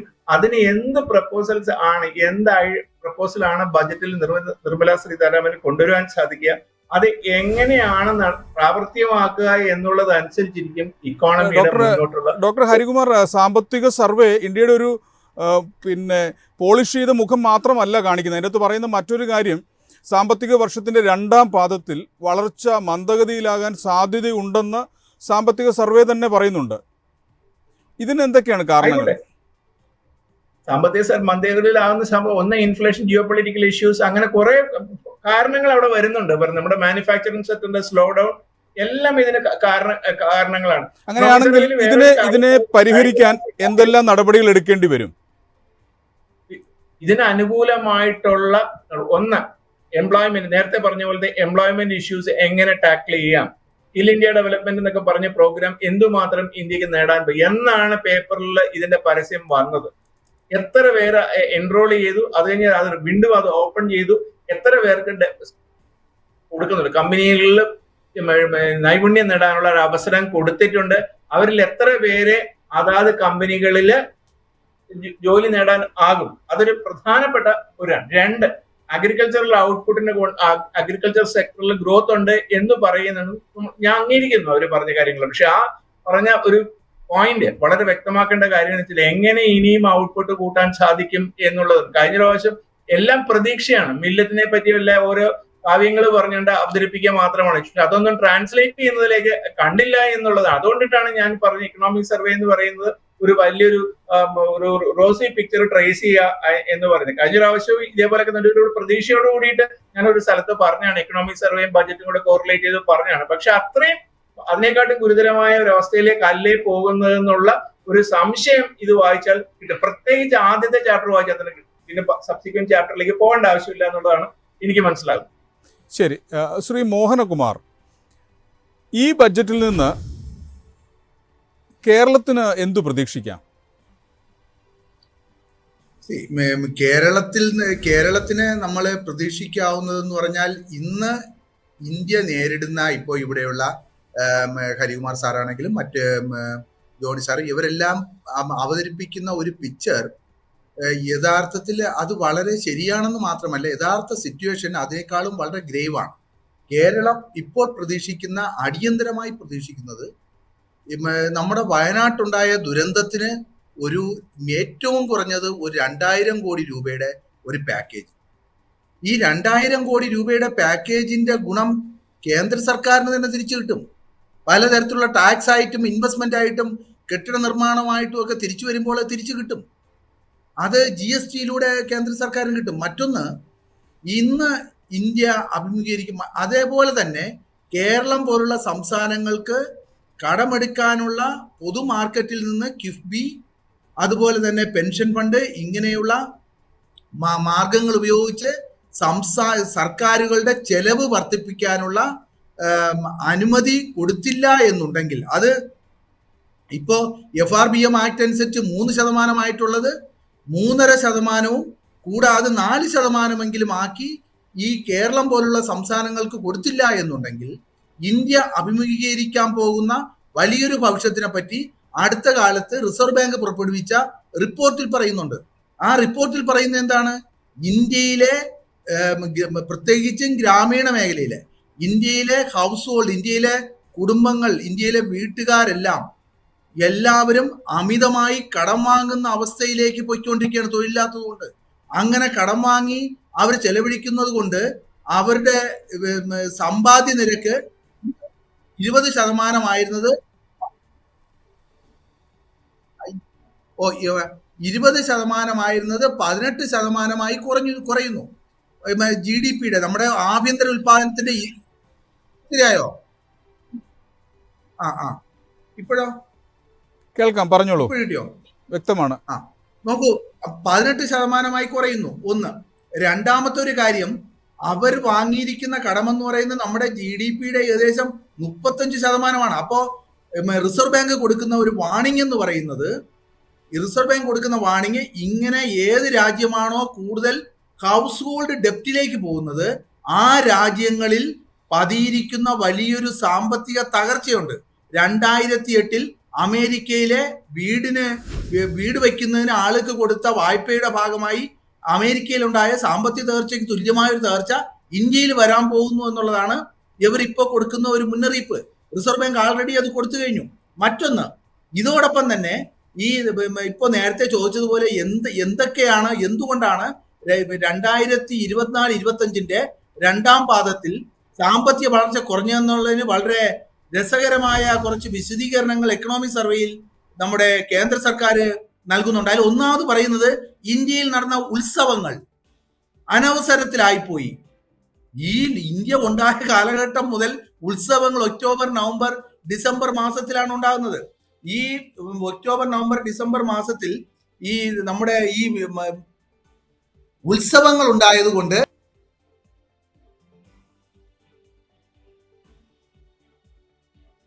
ഞാൻ ഇടപെടുകയാണ്. സാങ്കേതിക തടസ്സമുണ്ട്. ഡോക്ടർ പ്രശാന്ത് പി, കോർപ്പറേറ്റ് നികുതി നിരക്കുകളിലും GSTയിലും സാധ്യമായ മാറ്റങ്ങൾ പ്രത്യേകിച്ച് ബിസിനസ്സുകളെ, SMEകളെയൊക്കെ എങ്ങനെ ബാധിക്കുമെന്നാണ് താങ്കൾ കരുതുന്നത്? നമ്മുടെ ഈ കഴിഞ്ഞ സാമ്പത്തിക വർഷത്തിൽ എടുത്ത് നോക്കുകയാണെങ്കിൽ ടാക്സ് ഫയൽ ചെയ്തതിൽ ഈ കോർപ്പറേറ്റ് ടാക്സിനെക്കാട്ടിലും കൂടുതൽ എമൗണ്ട് 3.9% കൂടുതലാണ് അറൌണ്ട് നമ്മുടെ പേഴ്സണൽ ഇൻഡിവിജ്വൽസിന്റെ ടാക്സ് ഫയലിംഗ് വന്നിരിക്കുന്നത്. ഇത് ഇന്ത്യയുടെ ചരിത്രത്തിൽ ആദ്യം തന്നെ ആയിട്ടാണ് വരുന്നത്. കാരണം പല രീതിയിലും കോർപ്പറേറ്റ് ടാക്സ് റിലീഫ് കൊടുക്കുന്നുണ്ട്. കോർപ്പറേറ്റ് ടാക്സുകൾക്കും MSMEക്കും റിലീഫ്, ക്യൂഷൻ പീരീഡ്സ് കൊടുക്കുന്നുണ്ട്. എങ്കിൽ പോലും ഇത്രയും കൊടുത്തിട്ടും നമ്മുടെ എക്കോണമിയിലേക്ക് അതിന്റെ ഒരു ഇമ്പാക്ട് വരുന്നില്ല. ടാക്സ് റിലീഫ് അത് ക്യാപിറ്റലൈസ് ചെയ്യാനായിട്ട് പറ്റുന്നില്ല എന്നുള്ളതാണ് അതിന്റെ സത്യാവസ്ഥ. കാരണം അങ്ങനെ ഒരു ക്യാപിറ്റലൈസേഷൻ, ആ ടാക്സ് റിലീഫ് തിരിച്ചും ഇൻവെസ്റ്റ്മെന്റ് ആയിട്ട് ക്യാപിറ്റലൈസ് ചെയ്ത് വന്നിരുന്നെങ്കിൽ ഈ എക്കോണമിക്ക് ബൂം ചെയ്യാനുള്ള ആവശ്യം, കാരണം ഏതൊരു ഗവൺമെന്റും ടാക്സ് റിലീഫ് കൊടുക്കുന്നത് അത് തിരിച്ച് ഇൻവെസ്റ്റ്മെന്റ് ആയിട്ട് അതൊരു ഗ്രോത്ത് സെക്ടർ, ഒരു ഗ്രോത്ത് ഉണ്ടാക്കാൻ വേണ്ടിയിട്ടാണ് ഒരു എക്കോണമിയെ ബൂസ്റ്റ് ചെയ്യാനാണ് അത് കൊടുക്കുന്നത്. പക്ഷെ അത് നമ്മുടെ എക്കോണമിയിലേക്ക് വരുന്നില്ല. അപ്പൊ അങ്ങനെ ഒരു ചേഞ്ചസ് കൊണ്ടുവരുന്നതിലുപരി ഒരു പേഴ്സണൽ ലെവലിൽ കൊണ്ടുവന്നാൽ കൺസംഷൻ സെക്ടറിലെങ്കിലും ഇംപ്രൂവ്മെന്റ് വരും എന്നുള്ളതാണ് ശരിക്കും പറഞ്ഞാൽ നടത്തേണ്ട കാര്യം. കാരണം എക്കോണമിയുടെ ബൂസ്റ്റ് എന്ന് പറയുന്നത് രണ്ട് കാര്യങ്ങളാണ്. ഒന്ന്, അൺഓർഗനൈസ്ഡ് സെക്ടറിനെ പലപ്പോഴും പല രീതിയിലും നമ്മൾ നോക്കാത്തൊരു കാര്യം. ഇന്ത്യയുടെ ഒരു വളർച്ചയുടെ ഒരു വലിയൊരു ഘടകം എന്ന് പറയുന്നത് അൺഓർഗനൈസ്ഡ് സെക്ടേഴ്സ് ആണ്. അൺഓർഗനൈസ്ഡ് സെക്ടേഴ്സ് വരണമെങ്കിൽ ഇവിടെ ഇൻഫ്രാസ്ട്രക്ചർ ഡെവലപ്മെന്റ്സ് വരണം. അത് ഇൻഫ്രാസ്ട്രക്ചർ ചെറിയ രീതിയിലാണെങ്കിലും വലിയ രീതിയിൽ ഇൻഫ്രാസ്ട്രക്ചർ ഡെവലപ്മെന്റ് വരണമെങ്കിൽ അതിനനുസരിച്ചുള്ള മാനുഫാക്ചറിങ്ങും അതുമായിട്ട് അലൈഡ് ആയിട്ടുള്ള എല്ലാ ആക്ടിവിറ്റീസും ഇവിടെ വന്നാൽ മാത്രമേ ഈ അൺഓർഗനൈസ് സെക്ടേഴ്സ് ബൂം ചെയ്യുള്ളൂ. കാരണം നമ്മുടെ ഇന്ത്യയുടെ ഒരു മേജർ പോപ്പുലേഷൻ ഇരിക്കുന്നത്, അവരുടെ വർക്ക് റിലേറ്റഡ് ഇരിക്കുന്നത് ഈ അൺഓർഗനൈസ് സെക്ടേഴ്സിലാണ്. പക്ഷെ ഈ സെക്ടേഴ്സിനെ പലപ്പോഴും പല ബഡ്ജറ്റിലും ഒരു കാരണവശാലും നോക്കി കാണുന്നില്ല എന്നുള്ളതാണ് സത്യം. കാരണം MSME യൂണിറ്റുകൾക്ക് കൊടുത്താലും അവിടെ വർക്ക് ചെയ്യുന്ന ആൾക്കാരുടെ എണ്ണം വളരെ കുറവാണ്. പക്ഷെ അതിനേക്കാളും ഉപരി ബാക്കിയുള്ള സെക്ടേഴ്സിൽ വർക്ക് ചെയ്യുന്നുണ്ട്. അവിടേക്ക് നമുക്കൊരു ഇമ്പോർട്ടൻസ് പലപ്പോഴും നമ്മുടെ ബഡ്ജറ്റിൽ കൊടുക്കാറില്ല. അതിന്റെ ഒരു ഫെയിലിയർ തന്നെയാണ് ഈ മാർക്കറ്റിൽ ഇപ്പൊ കാണുന്നത്. ഈ ആദായ നികുതി സ്ലാബ് 10 ലക്ഷം ആക്കും എന്നൊരു വാർത്തയുണ്ടായിരുന്നു. അങ്ങനെ താങ്കൾ പ്രതീക്ഷിക്കുന്നുണ്ടോ? 10 ലക്ഷം ഇപ്പൊ 7 ലക്ഷം വരെ ഇപ്പൊ ഓൾറെഡി അവൈലബിൾ ആണ്. അത് 10 ലക്ഷം ആക്കിയാലും വലിയ ഒരു ഇമ്പാക്ട് വരാനുള്ള ചാൻസസ് വളരെ കുറവാണ്. കാരണം 10 ലക്ഷം സ്ലാബ് ആക്കി കഴിഞ്ഞാൽ ഇപ്പൊ ഉള്ള ആൾക്കാർ കൊടുക്കുന്ന ആ ഒരു 3 ലക്ഷത്തിന്റെ കണക്കൂട്ടി നോക്കുകയാണെങ്കിൽ 5% എന്ന് പറയുന്നത് വെച്ച് നോക്കുമ്പോൾ വലിയൊരു ടാക്സ് ഡിഫറൻസ് വരുന്നില്ല. 10 ലക്ഷം സ്ലാബ് ആക്കി കഴിഞ്ഞാൽ അതിൽ വരാവുന്ന സ്ലാബ് റേറ്റിൽ വലിയ വ്യത്യാസം വരുന്നില്ല. കൂടുതൽ 10 ലക്ഷം സ്ലാബ് ആക്കുന്നതിൽ കൂടുതൽ നമ്മുടെ ഡിഡക്ഷൻസും അതുപോലെയുള്ള കാര്യങ്ങൾ കൂടുതൽ കൊടുക്കുകയാണെങ്കിൽ അതായിരിക്കും കുറച്ചും കൂടെ എക്കോണമിക്ക് ബൂസ്റ്റ് ആവുക എന്നുള്ളതാണ് എൻ്റെ ഒരു അഭിപ്രായം വരുന്നത്. കാരണം ആ സർവേ നോക്കുമ്പോൾ പറഞ്ഞോളൂ. അപ്പൊ ഈ സർവേ നോക്കിക്കൊണ്ടിരിക്കുമ്പോൾ നമുക്ക് ഈ എക്കോണമി ഡെവലപ്പ് ചെയ്യാൻ, പ്രത്യേകിച്ച് അൺഎംപ്ലോയ്മെന്റ് ഓപ്പർച്യൂണിറ്റീസ് ഒക്കെ, അൺഎംപ്ലോയ്മെന്റ് ഇഷ്യൂസ് ഒക്കെ ഒഴിവാക്കണം എന്നുണ്ടെങ്കിൽ, ഈ സെക്ടേഴ്സ് ഡെവലപ്പ് ചെയ്യണം എന്നുണ്ടെങ്കിൽ നമുക്ക് എപ്പോഴും നമ്മുടെ ആവശ്യം എന്ന് പറയുന്നത് ആൾക്കാരുടെ കയ്യിലുള്ള എമൗണ്ട്. ഇപ്പൊ സാറ് പറഞ്ഞിട്ടുണ്ടായിരുന്നു ഈ പേഴ്സണൽ ലോൺസ് അതുപോലെ ഹൗസ് ഹോൾഡ് ലോൺസിന്റെ ഇൻക്രീസ് വന്നു. കാരണം 2024 റിസർവ് ബാങ്ക് ഓഫ് ഇന്ത്യ പറഞ്ഞത് അൺസെക്യൂർഡ് ലോൺസ് സ്റ്റോപ്പ് ചെയ്യണം, ബാങ്ക്സിന് ഒരു ഇൻസ്ട്രക്ഷൻ കൊടുത്തത്. ഈ അൺസെക്യൂർഡ് ലോൺ സ്റ്റോപ്പ് ചെയ്ത് കഴിഞ്ഞാൽ രണ്ട് ഗുണങ്ങളും അതിനോടൊപ്പം ദോഷമുണ്ട്. ഒന്നാമതെന്ന് പറഞ്ഞു കഴിഞ്ഞാല് ആൾക്കാർ പലപ്പോഴും അവര് ഒന്ന് ഇൻട്രസ്റ്റ് റേറ്റ് കൂടുതലായതുകൊണ്ട് കൂടുതൽ എമൗണ്ട് ലോൺ എടുത്ത് കടക്കണിയിൽ വീഴാൻ ചാൻസ് ഉണ്ട്. അത് കുറയ്ക്കാൻ പറ്റും. 2 ബാങ്കിന്റെ ബാഡ് ലോൺസും കാര്യങ്ങളെല്ലാം കുറയ്ക്കാൻ പറ്റും. പക്ഷേ ഇതിനെ അഫക്ട് ചെയ്യുന്ന വേറൊരു ഭാഗം എന്ന് പറയുന്നത് നമ്മുടെ ഒരു ഇൻഡസ്ട്രിയിലേക്ക് അത്യാവശ്യം എന്തെങ്കിലും രീതിയിലുള്ള ഒരു പർച്ചേസിംഗ് പവർ ഉണ്ട് ഒരു ഇൻഡിവിജ്വലിന്റെ. ആ പർച്ചേസിംഗ് പവർ അവിടെ കുറയാണ്. പ്രത്യേകിച്ച് ക്രെഡിറ്റ് കാർഡ്സിന്റെ അത് വെച്ചാൽ മണി ഫ്ലോ മാർക്കറ്റിൽ കുറയുമ്പോൾ ഓട്ടോമാറ്റിക്കലി എന്ത് പറ്റും പറഞ്ഞാൽ മാർക്കറ്റിന്റെ ആ ഒരു ഗ്രോത്ത് താഴെ പോകാറുണ്ട്. അപ്പൊ ഈ ഹൗസ് ഹോൾഡിനെ നമ്മൾ കേന്ദ്രീകരിക്കാതെ ഇൻഡിവിജ്വലിനെ കേന്ദ്രീകരിക്കാതെ കൂടുതൽ പമ്പിങ് ഫുൾ ഇൻഡസ്ട്രിയിലേക്ക് കൊടുത്തിട്ട് കാര്യമില്ല. ബിക്കോസ് അതിന് ഏറ്റവും ആവശ്യം ഉപഭോക്താക്കൾക്ക് കയ്യിൽ പൈസ ഉണ്ടെങ്കിൽ മാത്രമേ മാർക്കറ്റ് കയറുള്ളൂ. അതിനനുസരിച്ചിട്ട് ഇൻഫ്ലേഷനെ കർബ് ചെയ്യാൻ പറ്റുള്ളൂ. ഡോക്ടർ ഹരികുമാർ, അദ്ദേഹം സൂചിപ്പിച്ചതുപോലെ തന്നെ ബാങ്കിങ് നികുതി മേഖലകളിലെ നടപടികളിലൂടെ മൊത്തത്തിലുള്ള സാമ്പത്തിക വളർച്ചയെ സഹായിക്കാൻ ബഡ്ജറ്റിന് കഴിയില്ലേ? ആ തരത്തിലുള്ള നടപടികൾ ബഡ്ജറ്റിൽ നിന്ന് പ്രതീക്ഷിക്കുന്നുണ്ടോ? ബാങ്കിങ് മേഖലകളിൽ പ്രഖ്യാപനം മാത്രം ഒതുങ്ങി നിന്നാൽ ശരിയാവില്ല. പക്ഷെ അതിന്റെ ഡിസ്പേഴ്സലും കൂടി നോക്കണം. ലോൺ അതേപോലെ തന്നെ ഡിസ്പേഴ്സ് ചെയ്ത് പോകുന്നുണ്ടോ? എക്കണോമിക് സർവേയിൽ അങ്ങനെ ഒരു പോയിന്റ് കിടക്കുന്നുണ്ട്. കഴിഞ്ഞ ഇത് നവംബറിനോട് അടുക്കാറാകുമ്പോൾ വന്നിരിക്കുന്ന ആ കുറവ് അതിനകത്ത് വരുന്നത് വളരെ കുറച്ച്. പറഞ്ഞിട്ടുള്ളതിന് അത്രയൊന്നും ഡിസ്പേഴ്സ് ബാങ്ക് ചെയ്യുന്നില്ല. എന്തുകൊണ്ട് ബാങ്ക്സ് ചെയ്യുന്നില്ല എന്ന് ഒന്ന് നോക്കേണ്ട ആവശ്യമുണ്ട്. നമ്മളിപ്പോ നമ്മളൊരു ഉദാഹരണം പറയുകയാണെങ്കിൽ ദിവസം എന്തുമാത്രമാണ് പേഴ്സണൽ ലോൺസിന് വേണ്ടിയിട്ടും അതിനും ക്രെഡിറ്റ് കാർഡിന് വേണ്ടി നമ്മൾ ഫോൺ റിസീവ് ചെയ്യുന്നത്. പക്ഷെ ആ ഒരു നമ്മുടെ ബാങ്കിൽ അപ്രോച്ച് ചെയ്യുമ്പോഴേ ഉള്ളൂ അതിന്റെ ഒരു എന്താ പറയുക, ഒരു പലതരത്തിലുള്ള പ്രശ്നങ്ങൾ നമ്മൾ അഭിമുഖീകരിക്കും. അപ്പൊ ഇത് വേണ്ട എന്ന് തോന്നും. പക്ഷെ അത് കൃത്യമായിട്ട് ബാങ്ക് എന്തുകൊണ്ട് ഡിസ്പേഴ്സ് ചെയ്യപ്പെടുന്നില്ല? MSME സെക്ടറിലേക്കാണെങ്കിലും ഇൻഡിവിജ്വൽസിലാണെങ്കിലും ഹൗസിംഗ് ലോൺ സെക്ടറിലേക്കാണെങ്കിലും ബാങ്ക് എന്തുകൊണ്ട് ചെയ്യുന്നില്ല എന്നുള്ളതിനെ പറ്റിയിട്ട് ഒരു വ്യക്തമായ ഐഡിയ ഗവൺമെന്റിന് ഉണ്ടാവണം. ആ ഐഡിയ വെച്ചിട്ടുള്ള ഒരു പ്രപ്പോസൽ അല്ലെങ്കിൽ ഒരു പ്രപ്പോസൽ വേണം ബജറ്റിൽ കൂടി ഇതിനെന്തെങ്കിലും അഡ്രസ് ചെയ്യാൻ ഉദ്ദേശം ഉണ്ടെങ്കിൽ കൊണ്ടുവരേണ്ടത്. അല്ലാതെ ബാങ്ക്സ് വഴി ഇത്ര ലക്ഷം രൂപ, ഇത്ര ലക്ഷം കോടി എന്നൊരു കണക്ക് മാത്രം അങ്ങോട്ട് അവതരിപ്പിച്ചിട്ട് കാര്യമില്ല എന്നുള്ളതാണ് അതിനകത്ത് ഒരു പ്രധാനപ്പെട്ട. കഴിഞ്ഞ പ്രാവശ്യം അങ്ങനെയാണ് ചെയ്തത്. പക്ഷെ വായ്പാ വളർച്ചയെ ഉത്തേജിപ്പിക്കേണ്ട നടപടികൾ ഉണ്ടാവേണ്ടതല്ലേ? ഞാൻ ഉത്തേജിപ്പിക്കേണ്ട ഉണ്ടാവേണ്ടതല്ല എന്നല്ല പറഞ്ഞു. ഉത്തേജനം ഉണ്ടാവണം. അതിനകത്തൊന്നും ഉത്തേജനം ഉണ്ടാവണം. എന്തുകൊണ്ട് ഉത്തേജനം ഉണ്ടാവുന്നില്ല എന്നുള്ള കാര്യം ഇതിനകത്ത് പറയുന്നില്ലല്ലോ. കഴിഞ്ഞ വർഷത്തെ കണക്കനുസരിച്ചിട്ട് പറയുന്നുണ്ട് എക്കണോമിക് സർവേയില് ഡിസ്പേഴ്സൽസ് കുറവാണ്. പക്ഷെ ആ ഡിസ്പേഴ്സൽസ് കുറയുന്നതിന്റെ കാരണം കണ്ടുപിടിച്ച ഗവൺമെന്റ് ആണ്. RBI കണ്ടുപിടിക്കാമല്ലോ, ഈസി ആയിട്ട് കണ്ടുപിടിക്കാനുള്ള സോഴ്സസ് എവിടെയെങ്കിലും. പക്ഷെ ആ RBI കണ്ടുപിടിച്ച ഗവൺമെന്റിന് കൊടുത്ത അതിനനുസരിച്ചിട്ട് പോളിസിയെ മാറ്റപ്പെടുത്തിയിട്ടുള്ള ഒരു പ്രിസ്ക്രിപ്ഷൻ കൊണ്ടുവന്നാൽ മാത്രമേ ഇതുകൊണ്ടൊരു ഉപകാരം ഉണ്ടാവുള്ളൂ എന്നാണ് ഞാൻ പറഞ്ഞതിന്റെ അർത്ഥം. ശരി, വ്യക്തമാണ്. ശ്രീ മോഹൻകുമാർ, കാർഷിക മേഖലയുടെയും സർവീസ് സെക്ടറിൻ്റെയും വളർച്ച സാമ്പത്തിക സർവേ എടുത്തു കാണിക്കുന്നുണ്ട്. എന്നാൽ സൂക്ഷ്മ ചെറുകിട ഇടത്തരം സംരംഭങ്ങൾ, അതായത് MSMEകൾ പോലുള്ളവയ്ക്ക് പിന്തുണ നൽകേണ്ടത് അത്യാവശ്യമാണ്. ഇത്തരത്തിലുള്ള നടപടികൾ ഈ ബഡ്ജറ്റിൽ പ്രതീക്ഷിക്കാൻ കഴിയുമോ? നോക്കൂ, നേരത്തെ ഇവിടെ സൂചിപ്പിച്ചതുപോലെ ഇന്ത്യയുടെ ഇന്നത്തെ ഒരു അവസ്ഥ, നമുക്ക് ഏതെങ്കിലും ഒരു സെക്ടറിന് MSME, മാനുഫാക്ചറിങ്, ഇങ്ങനെ ഒരു സെക്ടറിന് ഒരു പീസ് മീലായിട്ട് ഏതെങ്കിലും ഒരു ബൂസ്റ്റ് കൊടുത്ത് നമ്മുടെ വളർച്ചയെ സ്റ്റിമുലേറ്റ് ചെയ്യാൻ പറ്റുന്ന ഒരു അവസ്ഥയല്ല. അതായത് ഒരു ദുർബലമായ ഒരു ശരീരത്തിൽ നമുക്ക് അപ്ലൈ ചെയ്യാൻ പറ്റുന്ന മരുന്നുകൾക്ക് ഒരു പരിധി ഉണ്ടെന്ന് പറയുന്നത് പോലെ ഇന്ത്യൻ സമ്പദ് വ്യവസ്ഥയിലെ നട്ടെല്ലായ മാനുഫാക്ചറിങ് സെക്ടർ നട്ടെല്ല ആയതെന്ന് പറയാൻ കാരണം അത് GDPയിൽ കോൺട്രിബ്യൂട്ട് ചെയ്യുന്നതിന്റെ അളവ് വെച്ചല്ല ഞാൻ പറയുന്നത്. അത് 25% ഉള്ളൂ. പക്ഷേ മാനുഫാക്ചറിങ് സെക്ടറാണ് ഏറ്റവും കൂടുതൽ തൊഴിലവസരങ്ങൾ പ്രദാനം ചെയ്യുന്നത്. ഇന്ത്യയിലെ കോർപ്പറേറ്റ് സെക്ടറുകൾ വ്യാവസായിക മേഖല വായ്പ എടുക്കുന്നില്ല എന്നുള്ളതാണ്, വായ്പ എടുക്കാൻ മുന്നോട്ട് വരുന്നില്ല എന്നുള്ളതാണ് ഏറ്റവും പ്രധാനപ്പെട്ട കാരണം. അവർക്ക് വായ്പ വേണ്ട. അവർക്ക് വായ്പ എടുക്കാത്തതിന്റെ കാരണം അവർക്ക് അത് വെച്ച് ബിസിനസ് നടത്തി, വ്യവസായങ്ങൾ നടത്തി മാർക്കറ്റിൽ വിറ്റഴിക്കാൻ കഴിയുന്നില്ല. കാരണം ഇന്ത്യയിലെ 4 വീലർ പാസഞ്ചർ വെഹിക്കിളിന്റെ ഗ്രോത്ത് റേറ്റ് 15-20% കാലഘട്ടത്തേക്കായി അപേക്ഷിച്ച് ഇപ്പൊ നോക്കുമ്പോൾ 4% ഗ്രോത്ത് ആണ്. ഇപ്പോ ഈ എക്കണോമി സർവേയിൽ തന്നെ ഒരു കണക്ക് കൊടുത്തിട്ടുണ്ട്. ആ കണക്കിൽ ഇപ്പോ കാണിക്കുന്നതെന്ന് പറഞ്ഞാൽ 8 സിറ്റികളുടെ ഇൻഡെക്സ് എടുക്കും, നമ്മുടെ ഹൗസിന്റെ വിൽപ്പനയിൽ. അത് 1,40,00,000 യൂണിറ്റ് കോവിഡിന് ശേഷം വിറ്റുകൊണ്ടിരുന്ന കാലഘട്ടത്തിൽ ഇപ്പോഴത് 85,000 യൂണിറ്റുകളാണ് ഇന്ത്യയിലെ പ്രധാനപ്പെട്ട 8 സിറ്റികളിൽ കഴിഞ്ഞ ഒരു വർഷമായി വീടുകൾ വിറ്റുപോടുന്നത്. അതായത് ഹൗസിംഗ് മേഖലയിൽ റിയൽ എസ്റ്റേറ്റ് മേഖലയിൽ ഭയങ്കരമായ സ്റ്റാഗ്നേഷൻ വന്നു. അപ്പോൾ ഈ മാനുഫാക്ചറിങ് സെക്ടർ അകപ്പാടെ തരിപ്പണമായി നിൽക്കുന്ന ഒരു അവസ്ഥയിൽ ഈ MSMEകളിൽ ഭൂരിഭാഗവും സബ് കോൺട്രാക്ട് ചെയ്യുന്ന സ്ഥാപനങ്ങളാണ്. വൻകിട വ്യവസായ മേഖലകൾക്കുള്ള ചെറുകിട യൂണിറ്റുകളായി പ്രവർത്തിക്കുന്ന, അവർക്ക് വേണ്ടി ഉൽപ്പന്നങ്ങൾ ഉണ്ടാക്കി കൊടുക്കുന്ന സാധനങ്ങളാണ്. വൻകിട വ്യവസായ മേഖല ഇപ്പോൾ വലിയ റിസഷനിലാണ്. ആ റിസഷനിൽ നിന്ന് വൻകിട വ്യവസായ മേഖല കരകയറാത്തിടത്തോളം കാലം MSMEകൾ ലോൺ എടുക്കാൻ ഇങ്ങോട്ട് വരില്ല. അത് നമ്മുടെ ലോണിന്റെ ഇപ്പൊ ഇൻട്രസ്റ്റ് റേറ്റ് ഉയർന്നു നിൽക്കുന്നതാണ് ഒരു കാരണമായിട്ട് പറയുന്നത്.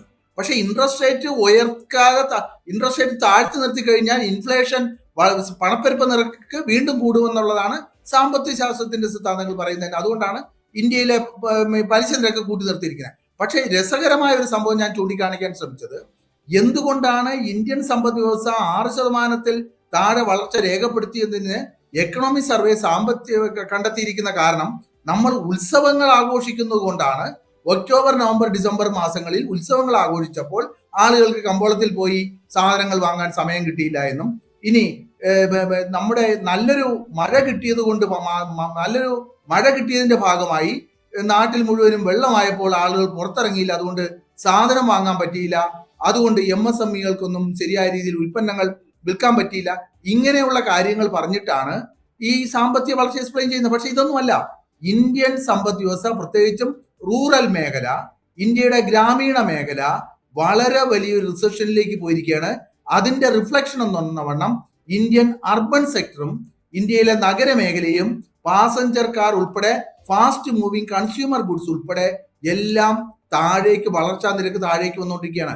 ഇത് ഒരു ഉടച്ചുവാർക്കലിലൂടെ, നേരത്തെ ഇവിടെ പലരും സൂചിപ്പിച്ചതുപോലെ, നമ്മളെ ഇൻകം ഡിസ്ട്രിബ്യൂഷനിലുള്ള ഒരു ഉടച്ചുവാർക്കലിലൂടെ സംസ്ഥാന ഗവൺമെന്റുകൾക്ക് അവര് അർഹതപ്പെട്ട അധികാരങ്ങൾ കൊടുത്ത് അവരെ കൊണ്ട് ചെലവ് നടത്തിപ്പിച്ചാൽ മാത്രമേ ഇതിന് ഒരു പരിഹാരമാർഗം ഉണ്ടായി വരുള്ളൂ. ശരി, വ്യക്തമാണ്. ഞാൻ ഇടപെടുകയാണ്. ഡോക്ടർ പ്രശാന്ത് പി, നികുതിദായകരെ പിന്തുണയ്ക്കുന്നതിനും ഉപഭോക്തൃ ചെലവ് വർദ്ധിപ്പിക്കുന്നതിനും ബഡ്ജറ്റിൽ എന്ത് ആശ്വാസ നടപടികൾ ഉൾപ്പെടുത്തണമെന്നാണ് താങ്കൾ കരുതുന്നത്? ബഡ്ജറ്റിൽ ഇപ്പൊ ഇവിടെ സാറ് പറഞ്ഞ പോലെ നമുക്ക് ഏതൊരു രീതിയിൽ നമ്മൾ എടുത്തു നോക്കിയാൽ പോലും എപ്പോഴും നമ്മുടെ ബഡ്ജറ്റിൽ ഇപ്പോൾ ഈ കഴിഞ്ഞ 2-3 ബഡ്ജറ്റുകളിലായിട്ട് വന്നിരിക്കുന്ന ഈ പുതിയ ഓൾഡ് ടാക്സ് റെജിമും ന്യൂ ടാക്സ് റെജിമും തമ്മിലുള്ള ഒരു വേരിയേഷൻ അനാലിസിസ് ചെയ്ത് നോക്കിക്കഴിഞ്ഞാൽ അത് തമ്മിൽ വലിയ വ്യത്യാസമൊന്നുമില്ല. കാരണം അതിന്റെ ടാക്സ് കാൽക്കുലേഷൻസ് എടുത്തു നോക്കുമ്പോൾ ഒരു 30 ലക്ഷം രൂപ വരെ ഉള്ള ഒരു ഇൻകം ഉള്ള ആൾക്കാർക്ക് അത് ഓൾമോസ്റ്റ് ഈക്വലി ഡിസ്ട്രിബ്യൂട്ട് ചെയ്ത് പോകും. അതിന്റെ ഡിഡക്ഷൻസും ബാക്കി കാര്യങ്ങളും ഒഴിച്ചു വെച്ച് കഴിഞ്ഞാൽ ബാക്കിയെല്ലാം ഓൾമോസ്റ്റ് സെയിം ആണ്. കാരണം ഡിഡക്ഷൻ ഉള്ളവർക്ക് ഓൾഡിലേക്ക് പോകാം, ഡിഡക്ഷൻ ഇല്ലാത്തവർക്ക് ന്യൂലിലേക്ക് പോയാലും രണ്ടിന്റെയും എഫക്ട് ഒന്നായിട്ടാണ് വരുന്നത് പലപ്പോഴും. അപ്പൊ ഈ ഒരു ഡിസ്പാരിറ്റി കൊണ്ടുവരാൻ എന്ന് വെച്ച് കഴിഞ്ഞാൽ ഇത് തമ്മിലുള്ള ഒരു വ്യത്യാസം മനസ്സിലാക്കാനായിട്ട് പലർക്കും പറ്റുന്നില്ല, അല്ലെങ്കിൽ അതൊന്നൊരു ബെനിഫിറ്റ് എടുക്കാനായിട്ട് പലർക്കും പറ്റുന്നില്ല. പക്ഷെ അതിലുപരി ഏറ്റവും കൂടുതൽ ആവശ്യം എന്ന് പറയുന്നത് നമ്മുടെ ഈ ഒരു ഇൻഡിവിജ്വൽസിന്റെ കയ്യിലുള്ള ഒരു പേഴ്സണൽ ഡിസ്പോസിബിൾ ഇൻകം വർദ്ധിപ്പിക്കാനായിട്ട് ഗവൺമെന്റ് നല്ല രീതിയിലുള്ള ടാക്സിന് വേണ്ടിയിട്ടുള്ള റിബേറ്റ്സും അതുപോലെ ഡിഡക്ഷൻസും. അതിൽ ഒന്നാമത്തെ കാര്യമാണ് സ്റ്റാൻഡേർഡ് ഡിഡക്ഷൻ എന്ന് പറയുന്നത്. അവിടെ സ്റ്റാൻഡേർഡ് ഡിഡക്ഷൻ എന്ന് പറയുന്നത് ഇപ്പൊ കൊടുത്തിരിക്കുന്നത് ന്യൂ റെജിമിൽ 75,000, ഓൾഡ് റെജിമിൽ 50,000 ആണ്. അത് അറ്റ്ലീസ്റ്റ് ഒരു 1 ലക്ഷം രൂപയെങ്കിലും ആക്കിയാൽ മാത്രമേ നമുക്ക് ഒരു ഇനീഷ്യലി തന്നെ ഇൻകം ടാക്സിൽ ഒരു റേറ്റ് കട്ട് കൊണ്ടുവരാനായിട്ട് പറ്റും. കാരണം ആ ഒരു ഇൻകം ടാക്സ് ലാബിൽ. പിന്നെ രണ്ടാമത്തെ വരുന്ന ഒരു കാര്യമാണ് നമ്മുടെ ATC ഡിഡക്ഷനിലുള്ള കണ്ടീഷൻസ്. ഇപ്പൊ ന്യൂ റെജിമിൽ ATC വരുന്നില്ല, പക്ഷെ ATCയിൽ നമുക്ക് എന്തുകൊണ്ട് ഹൗസിംഗ് ലോണിന്റെ ബാക്കിയുള്ള ഇൻട്രസ്റ്റ് റേറ്റുകൾ ATC ന്യൂ റെജിമിൽ ആഡ് ചെയ്തുകൂടാ? കാരണം അതൊരു എക്സ്പെൻസ് പോർഷൻ ആണ്. ആ എക്സ്പെൻസ് പോർഷനിൽ ഒരു ക്ലെയിം കിട്ടിക്കഴിഞ്ഞാൽ അത് ഓരോ ഇൻഡിവിജ്വൽസിനും അത് ബെനിഫിറ്റ് ആയിരിക്കും. ഇൻവെസ്റ്റ്മെന്റ് ഒഴിച്ചു വിട്ടേക്കാം നമുക്ക്. സെക്ഷൻ 24C 2 ലക്ഷം വരെയുള്ള ഇൻട്രസ്റ്റിന്റെ ഡ്യൂസ് ന്യൂ റെജിമിൽ കൊണ്ടുവന്നാൽ അതൊരു ബെനിഫിറ്റ് ആയിരിക്കും. കാരണം അത് അവർക്കൊരു വലിയൊരു 10% ടാക്സ് ലാബിൽ വരുന്ന ഒരാൾക്ക് അതൊരു 20,000 വരെയെങ്കിലും ടാക്സ് സേവ് ചെയ്യാനായിട്ട് പറ്റും. അപ്പൊ ഇതുപോലെയുള്ള അഡീഷണൽ സെക്ഷൻസ്, ഇപ്പൊ അതേപോലെ തന്നെ ഇൻവെസ്റ്റ്മെന്റ്സ് വളരെ കുറയുന്നു. ഒരു NPSന്റെ കേസ് പറയുകയാണെങ്കിൽ ന്യൂ റെജിമിൽ വരുന്ന ഒരു ക്ലാരിറ്റി എന്ന് പറഞ്ഞു കഴിഞ്ഞാൽ ഓൾഡ് റെജിമിൽ എംപ്ലോയറുടെയും എംപ്ലോയി കോൺട്രിബ്യൂഷനും നമുക്ക് ഡിഡക്ഷൻ എടുക്കാൻ പറ്റും, പക്ഷെ ന്യൂ റെജിമിൽ എംപ്ലോയർ കോൺട്രിബ്യൂഷൻ മാത്രം എടുക്കാൻ പറ്റുള്ളൂ. എന്തുകൊണ്ട് എംപ്ലോയി കോൺട്രിബ്യൂഷൻ പറ്റുന്നില്ല? അപ്പൊ ഒരു ഇതിനു മുന്നേ നമ്മുടെ റോണി സാറ് പറഞ്ഞ പോലെ 100-150 രൂപയും മാത്രമാണ് ഒരു ദിവസത്തെ ശരാശരി ഇൻകം എങ്കിൽ അവർക്ക് ഒരു NPSO അല്ലെങ്കിൽ എന്തെങ്കിലും കട്ടിങ് വരുമ്പോൾ അതിന് എംപ്ലോയറുടെ കോൺട്രിബ്യൂഷൻ കൂടെ അവർക്ക് ഡിഡക്ഷൻ എടുത്താൽ അതിലും ഒരു ടാക്സ് റിലീഫ് വരും. അപ്പോൾ ഇതുപോലുള്ള ഡിഡക്ഷൻസ് എടുത്ത് മാറ്റിയത് കൊണ്ട് നമുക്ക് ടാക്സ് ഇൻകം കൂടുക അല്ലെങ്കിൽ ടാക്സ് ഫയൽ ചെയ്യുന്ന ആൾക്കാർ കൂടുന്നില്ല. പക്ഷെ അത് എക്കണോമിക്കലി നോക്കുമ്പോൾ രണ്ട് കൂട്ടർക്കും അത് ഈക്വലി ഒരു ചില ഡിഡക്ഷൻസ് ആവശ്യമില്ലെങ്കിൽ മാറ്റാം. പക്ഷെ ഈ പറഞ്ഞ മാൻഡേറ്ററി ആയിട്ടുള്ള, ഇപ്പോൾ ഇൻഷുറൻസ് എന്ന് പറയുന്നത് മാൻഡേറ്ററി അല്ല, ഒരു സ്ഥാപനം ഇൻഷുറൻസ് എടുക്കണം എന്ന് പറയുന്നില്ല. പക്ഷെ PF അതുപോലെ തന്നെ NPS ഇതൊക്കെ മാൻഡേറ്ററി ഡിഡക്ഷൻസ് ATCയിൽ ഓൾഡ് റെജിമിൽ കൊടുത്തിട്ടുണ്ടെങ്കിൽ അത് ആ മാൻഡേറ്ററി ഡിഡക്ഷൻസ് ന്യൂ റെജിമിൽ കൊണ്ടുവന്നു കഴിഞ്ഞാൽ ഒബ്വിയസ്ലി അതിന്റെ ഒരു ബെനിഫിറ്റ് എക്കോണമിയിലേക്ക് അത് വരും എന്നുള്ളതാണ്. ശരി, വ്യക്തമാണ്. ഡോക്ടർ ഹരികുമാർ, ഇന്ത്യയുടെ സമ്പദ് വ്യവസ്ഥയിൽ ഉൽപാദനക്ഷമതയും മത്സരശേഷിയും വർദ്ധിപ്പിക്കുന്നതിന് ഘടനാപരമായി എന്തൊക്കെ പരിഷ്കാരങ്ങൾ ആവശ്യമാണ്? ഉൽപാദനക്ഷമത വർദ്ധിപ്പിക്കുക എന്ന് പറയുമ്പോൾ നമ്മുടെ ടെക്നോളജി ഒരു ഫാക്ടറാണ്.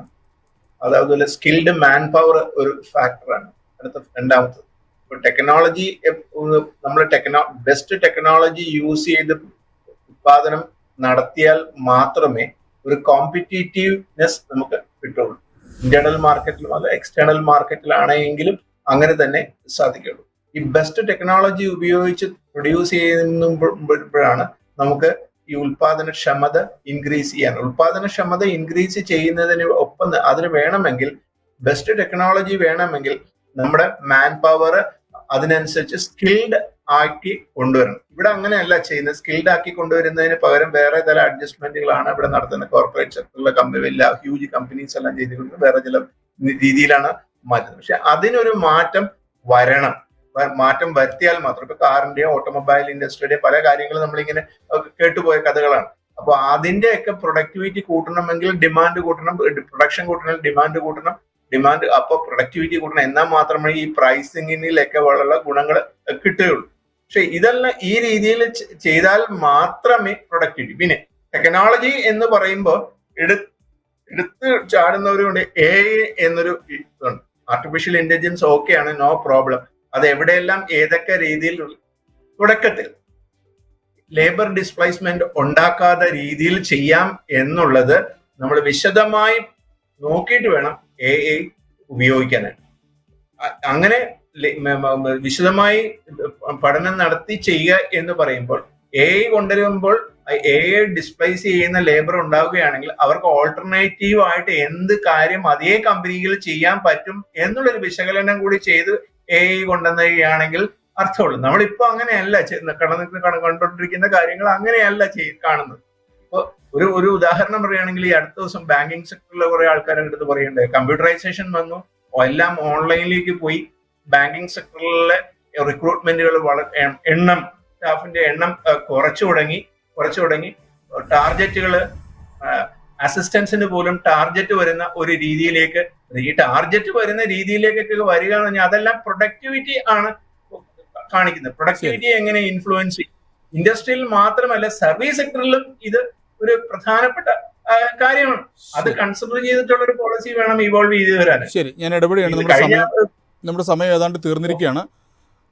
ഇന്നത്തെ സാമ്പത്തിക സർവേയുടെ സമഗ്രമായൊരു വിശകലനമാണ് സമ്പദ് വ്യവസ്ഥയുടെ നിലവിലെ അവസ്ഥയും വരാനിരിക്കുന്ന സാമ്പത്തിക വർഷത്തെക്കുറിച്ചുള്ള രൂപരേഖയും സംബന്ധിച്ച് വെളിച്ചം വീശുന്ന തരത്തിലായിരുന്നു ഇന്ന് നടത്തിയ ചർച്ച.